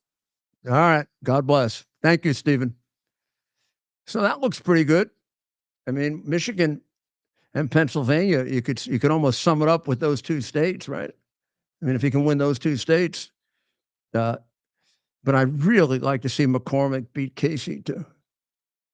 That'd be nice. There's a lot of promise. I mean, especially with the Muslim leader there in Michigan coming out and endorsing Trump. I mean, that's the mayor of a Muslim town endorsed him. We met him. There's a lot of. We met an imam actually in Stockton, and he was ready to endorse Donald Trump. I mean, all across the country, people are feeling it. If it wasn't for the whole situation in Gaza, he'd probably win that vote because they are socially conservative. However, on Gaza, even though they have their own, I think, incorrect view, they see him as being able to bring peace. Whereas she doesn't, she doesn't know what to do. I mean, she talks out of both sides of her mouth. So in Pennsylvania, she runs Israeli ads, cuts off the part where she's saying that the Israelis are killing innocent people. And then in Michigan, she runs the second part where it's all about killing innocent people in Gaza. And I think she went so far in selling her soul to get the Dearborn vote that she's actually offended those people. Well, she's got a lack of integrity, a lack of genuineness. People see through it. They can see she doesn't have a real heart about any of this. So my real analysis is she has an inability to think rationally, and that's why she talks that way. That's not that word salad thing. It isn't like Biden. I mean, she's not demented. He's demented, so he doesn't know what the hell he's doing. Although he was pretty stupid when he wasn't. But when you look at her, the way she answers things, she can't put together on her own a rational presentation. She keeps going back to say the same thing over and over again. Did you see that thing with Cardi B? Oh God! Where she had to take a cell phone to read what she's supposed to say. What is she like? Kamala's daughter? Yeah, I mean, exactly. It's the same thing. I think all these people have an affiliation with the Diddy parties, possibly. That's why they're all coming out, all these celebrities that you wouldn't expect to all of a sudden endorse Kamala. The ones that have openly spoken. Oh yeah, I'm gonna vote for Kamala because of politics. She's gonna bring like a high moral tone to America. Yeah. Cardi's gonna bring a very high moral tone here. 1 second, guys. 1 second.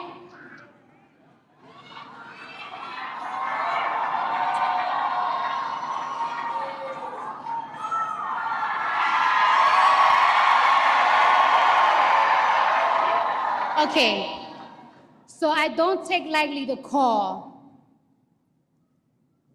Sorry, guys, I'm a little nervous. Guys. I've been waiting for this moment this whole life, my whole life.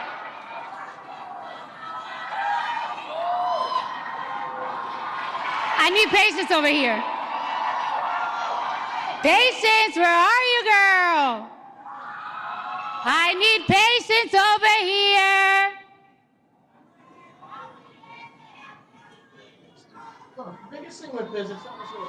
Hold on. How you guys doing tonight? How you guys doing tonight?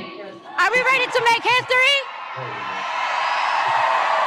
Are we ready to make history? Yeah, we're on too long. I want to steal with the cell phone. Are we ready Get to your change cell these phone, 4 years? Cardi. No. Are we ready to change the next 8 years? Because we're going to make sure we have Kamala Harris in office for 8 years. Oh, there you go. There you go. Now, Kamala Harris in office for 8 years. Yeah. There you go. Thank you. Really, In office for 8 years. Yeah. Thank you.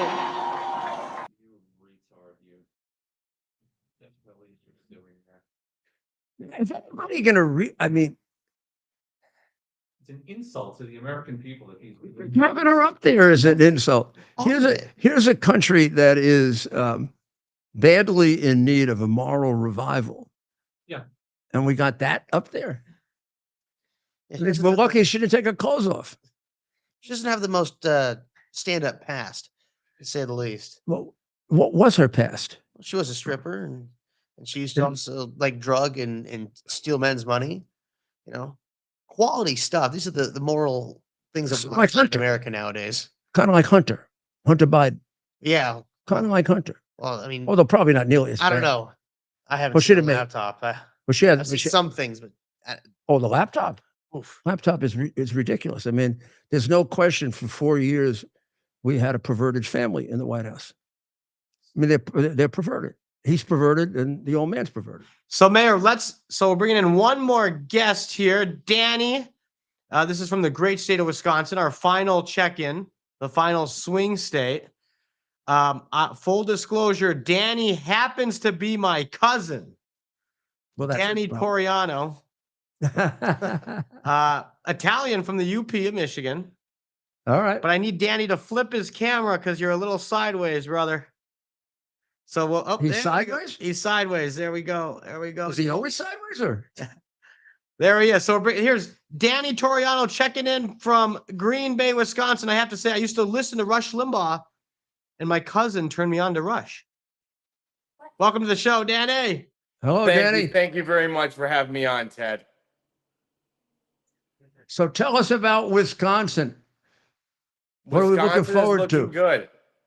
Wisconsin's looking good. We have a lot of enthusiasm. We just had Donald Trump here a few days ago for a huge rally with Brett Favre, and his signs are littered all around town. All the neighborhoods have majority Trump signs. We're not seeing a lot of opposition. You know, would it have been better if he had Cardi B? I don't think that worked out. I think the teleprompter went down, but no, we're getting some great endorsements, and he had a list of people. He had Tommy Thompson. He had AJ Dillon. I love Tom. Current Packer players. Yeah. Wow. Well, let's hope it all works out the right way. We got a light riding on it. Right, Ted? And Danny, compare now to 2016. Are people just kind of compare to 2016? I don't use 2020 because of the pandemic, but in terms of support for Trump, people being open about it, are you seeing it more? Are people more open about it? We're seeing more of it, yes. Compare now to 2016. Seeing a lot more of it. A lot more people wearing the hats. A lot more people having yard signs in 2016, certainly. A lot more people early voting, too. A lot of the people I've talked to already voted for Trump. Well, that's a real change, because we went into election day way behind. And if you just look at the election day vote in 2020, it was a landslide for him. But a combination of the early vote and then some of the magic vote, and like the big trucks that came into the the Detroit arena in the middle of the night, or the 700,000 votes we never got to look at in Pennsylvania. I mean, amazing. But let's hope we put that behind us. So you want to make well, Danny, before we let you go, give us something about Wisconsin that you want the rest of the country to know. What should they be thinking about going into Election Day? Tell us about Wisconsin. He's a Packer fan. Yeah. Part owner. Yes, big Packer fans. Tough Sunday we had this past Sunday, but I'm a Giant fan, so just like our country, we've got better days ahead. We believe we've got better days ahead coming up very shortly. I hope so. What they I always like the Packers because of Vince Lombardi. Yes, and right now we've got a very strong congressional candidate, Tony Weed, Trump endorsed, strong Republican favored seat right there, and we'd like to see Eric Hovde win too. He was also at the Trump rally. I would too. Wouldn't that be great? Yeah, I think that's a good.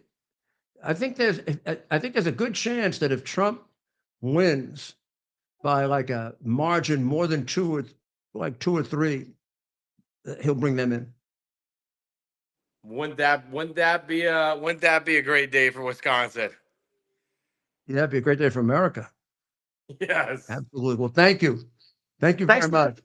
You're a star. Thank you. What an honor to be on a program with the great Rudy Giuliani and the great Ted Goodman. I appreciate this opportunity. What an honor. Well, you're very kind. Send him his money now. Yeah, now $10. $10. All right. Thanks, Dan. Thank you. Well, that was great. Well, let's see.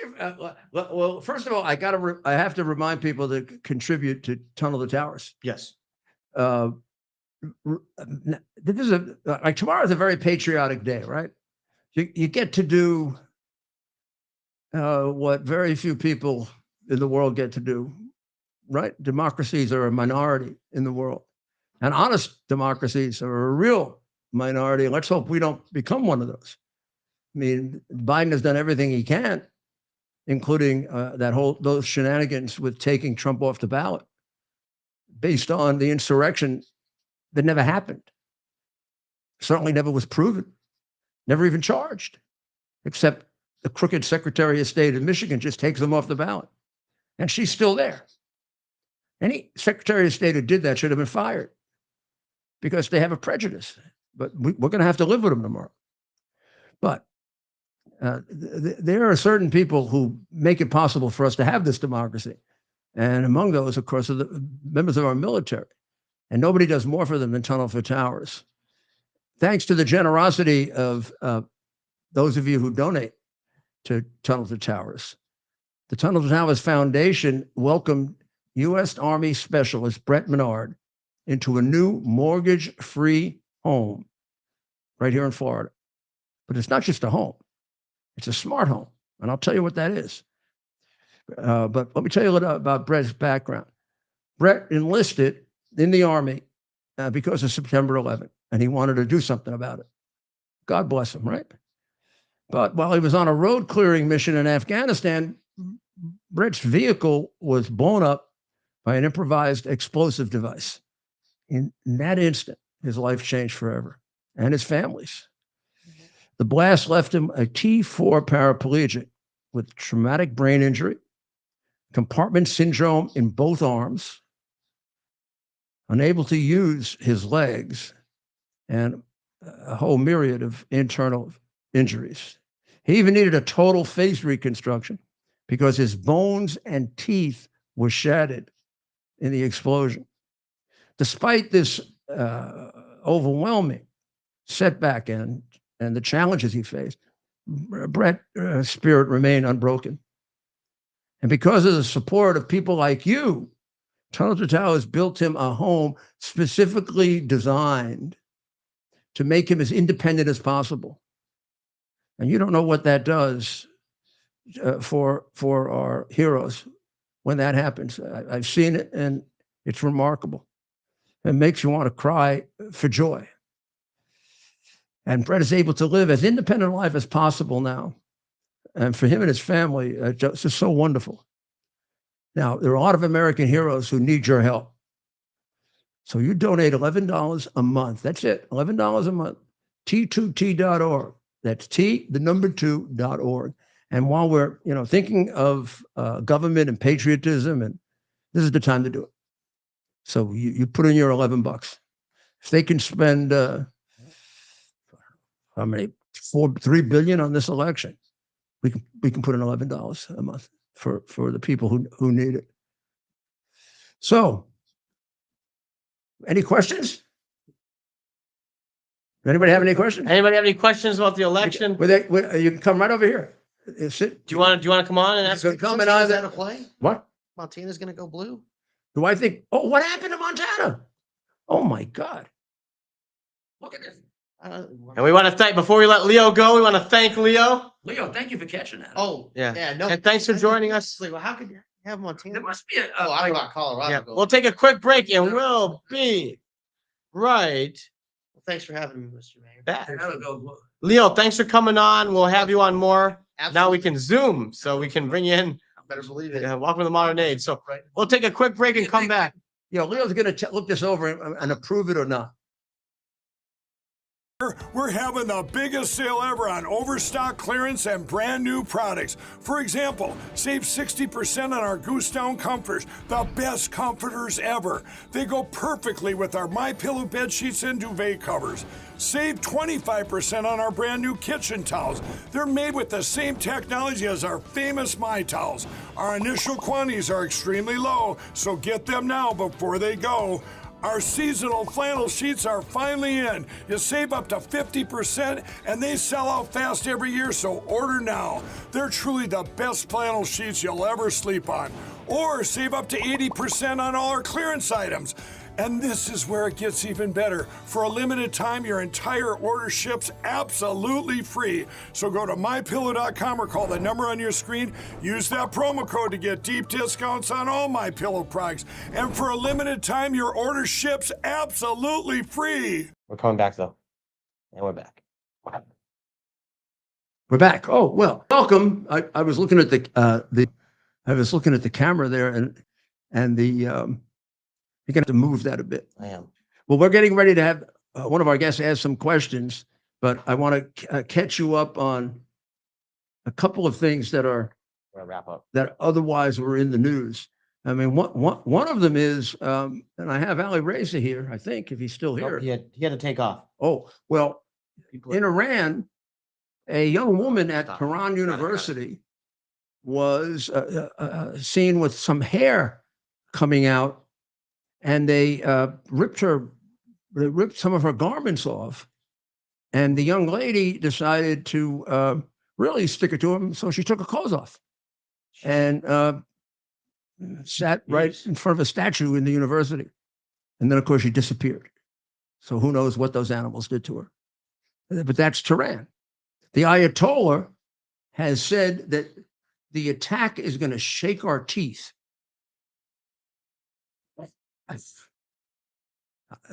Okay. So why the hell don't we put a bomb on his head? It was coming a long time ago. I mean, I am very disappointed but it's a product of having Biden there. And that is that Israel should have used this as an excuse to take out the mullahs and the Ayatollah and all of their nuclear capacity. So let's welcome our guest, Ted. So we have our friend Lena. Lena is a good friend from down here in Palm Beach, and Lena wants to ask the mayor a question. Go ahead, Lena. Well, Lena needs the microphone. Oh, sorry. Yeah, that'd be nice, Ted. There's a lot going on. Hello, I am a member of Palm Beach Young Republicans. And I just want to, first of all, thank you for supporting Trump, for caring about our future of young people. And I'm a mother. I have a 8-year-old son, and you care about his future. And you could be retired, you could just chill by the pool, but you chose fight for us, for people, for Trump. And I'm really fascinated. I'm really shocked with how energetic you are, how bright, how sharp. However, you are same age as Joe Biden. You should have her on more often. Anytime you want to come on, Lena, feel free. But I want you to tell me, first of all, tell me where you originally came from. You're an American citizen now. In a few months. Oh, I can't vote yet, but next time. Where were you born? I was born in Russia. I moved here 14 years ago. I came to study here. First of all, I didn't speak any English when I came here, and then I learned English, and then you do very well. Thank you. And then I learned web technology at Harvard Extension School. And I want to tell even I'm an immigrant, I believe I speak better than our VP. Well, you speak more logically, that's for sure.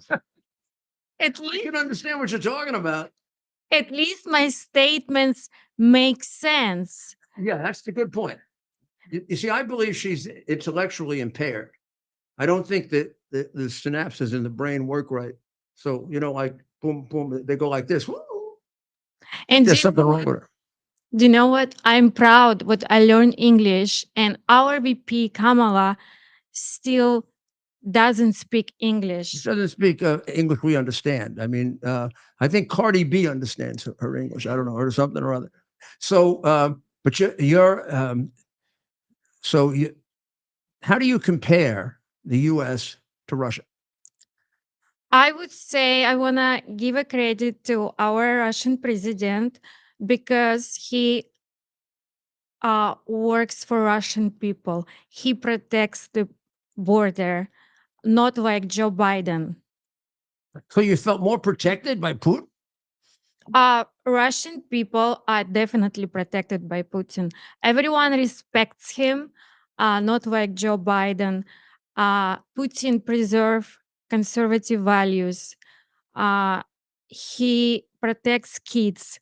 He promotes Christian Well, we're going to values. disagree about that because I think he's a psychopathic killer, and probably has so much blood on his hands he can't even count it. But everybody's entitled to their opinion. And thank you, Lena. Thank you very much. God bless you. Thanks for coming. Thank you. Thank you. I just want to also add, but not like Joe Biden, I bet you don't bite babies. Well, Lena, I have to say, Lena, thank you very much, except I have to strongly disagree. I met Putin twice, and both times I came away with the feeling that he's a stone cold killer. I told George Bush that.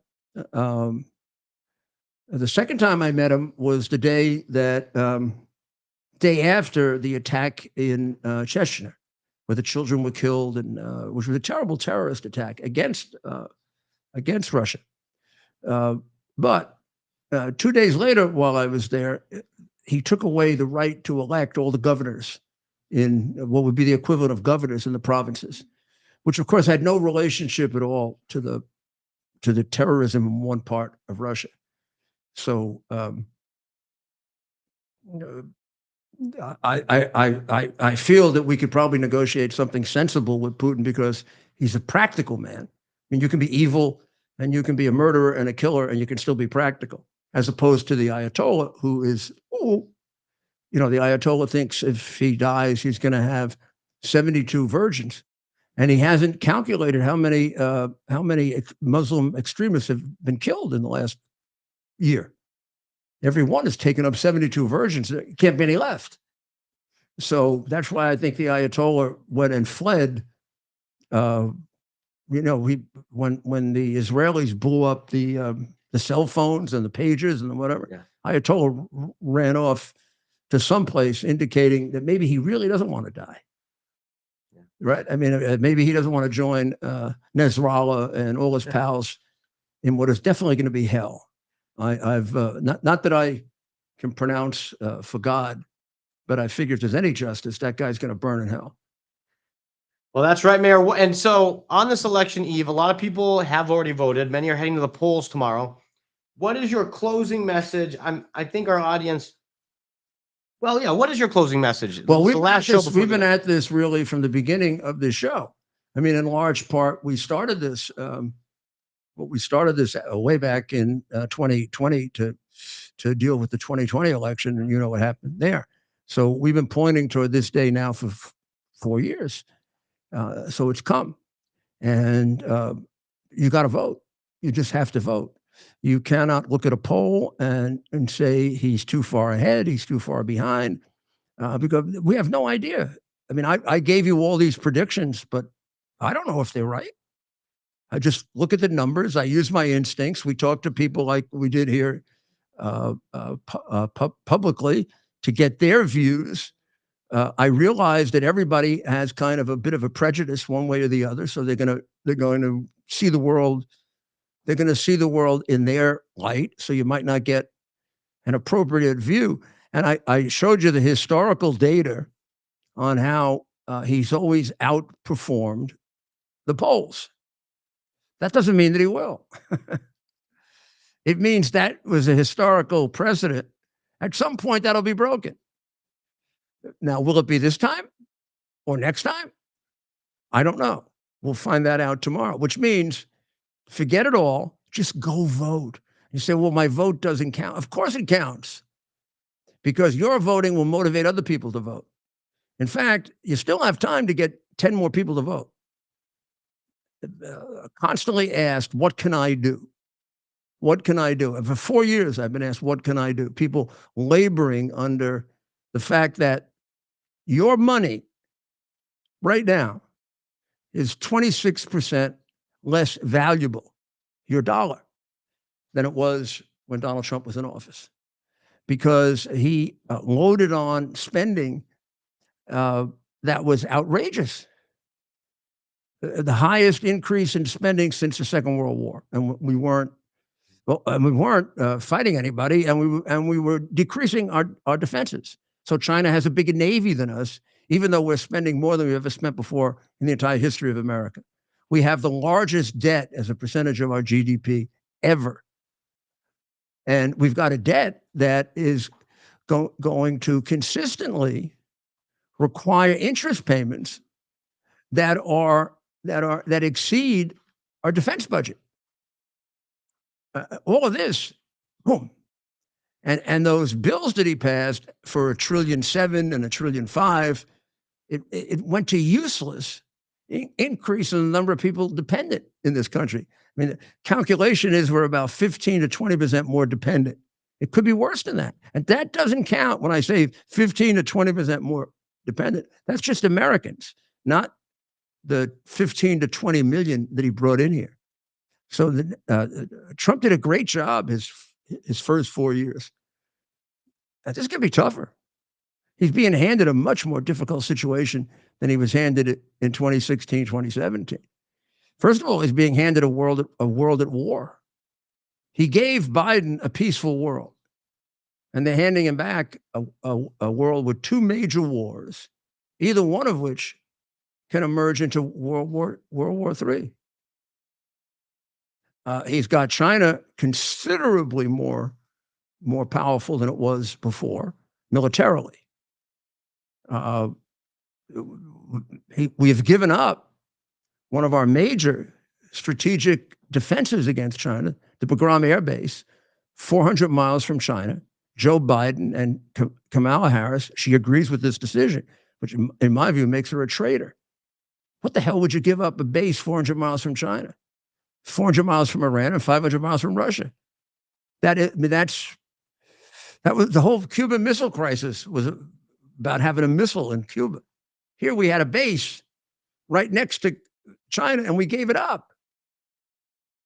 And all the slimy military people around Biden, not a single one of them quit over it, which tells you how much they love their country, huh? So this is extraordinarily important. Make sure you vote. Make sure everybody in your family votes. Look, if you're going to vote the other way, you're going to vote the other way. But I think enough of you that listen to this show are going to vote for Trump if you get up and go do it. Because I think people who listen to the show are intelligent. I can't imagine any intelligent person, like Lena just said. I can't imagine any intelligent person voting for her. She can't put two sentences together that make sense. And her father was a communist. She's a communist. And Walls has got to be an operative of the Chinese government. You would not be allowed to go to China 30 times to teach unless they had control of the curriculum. I mean, you got to be a fool not to figure out what he was doing. So here he is, getting out of college, Harvard, which in this program, several people have been prosecuted for being Chinese spies. Harvard sends him to China. He gets trained as a teacher. And he has an affair with the head of the Communist Party in the town the university was in. And then he leaves her because the guy has this totally dishonorable shit, right? I mean, he let his soldiers go off to war, and he ran in the bathroom and hid. Horrible. And then lied about it. Lied about his rank. Lied about whether he was ever in combat. And this is the person she picks as vice president. It was a perfect choice for her because it reflects her and her insane ideas.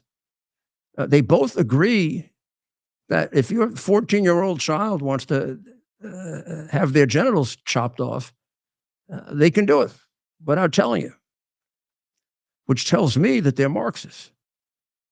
Karl Marx, greatest goal, second greatest goal, was to make children the property of the state. And he really thought you had to do it by 2 or 3. which tells you a lot about all the money we spend on early education, controlled by the teachers union. Is it early education or is it early indoctrination? And when you look at the protests going on, where the hell did we get all these Marxists? We got them from people like Tampon Tim.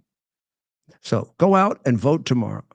I don't know how I can possibly make it more compelling. If there's anything I can do, you call me and tell me what it is, because I don't want to wake up on Wednesday morning where I know that this country will be confirmed as a dictatorship, because it is right now. It is a Democrat dictatorship, and it's going to get worse. It's going to be tragic for your children. The purpose of being a citizen of this country is so that you make this country better than it was handed to you. Right now, if I were to drop dead, I would be handing over a country that's much worse than the country that was handed to me. Much worse. 4 years ago, it wasn't. Now it is. And you got to change that. And we have to each do it individually. That's what it means to be democracy under the rule of law. So let's pray. Let's pray for the people that are at war and at risk in Israel and in Ukraine. Let's pray for the people in Iran who really want freedom. I really think if Trump becomes president, Ayatollah will be gone in 2 years. And they'll do it. They almost did it. So pray for them, and pray for the American people, that they have the wisdom that they've always shown in times of crisis, and the ability to exercise common sense, because it comes from you, God. Well, we'll be back tomorrow, possibly earlier than 7, definitely at 7. We'll be covering it at Mar-a-Lago and at the Convention Center. We're 1 mile from each. And we'll have plenty of inside information that we'll gather all day. And if we have anything really good, we'll come on live, okay? So sincerely pray for America. Real good prayer tonight for America. God bless America.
There you go.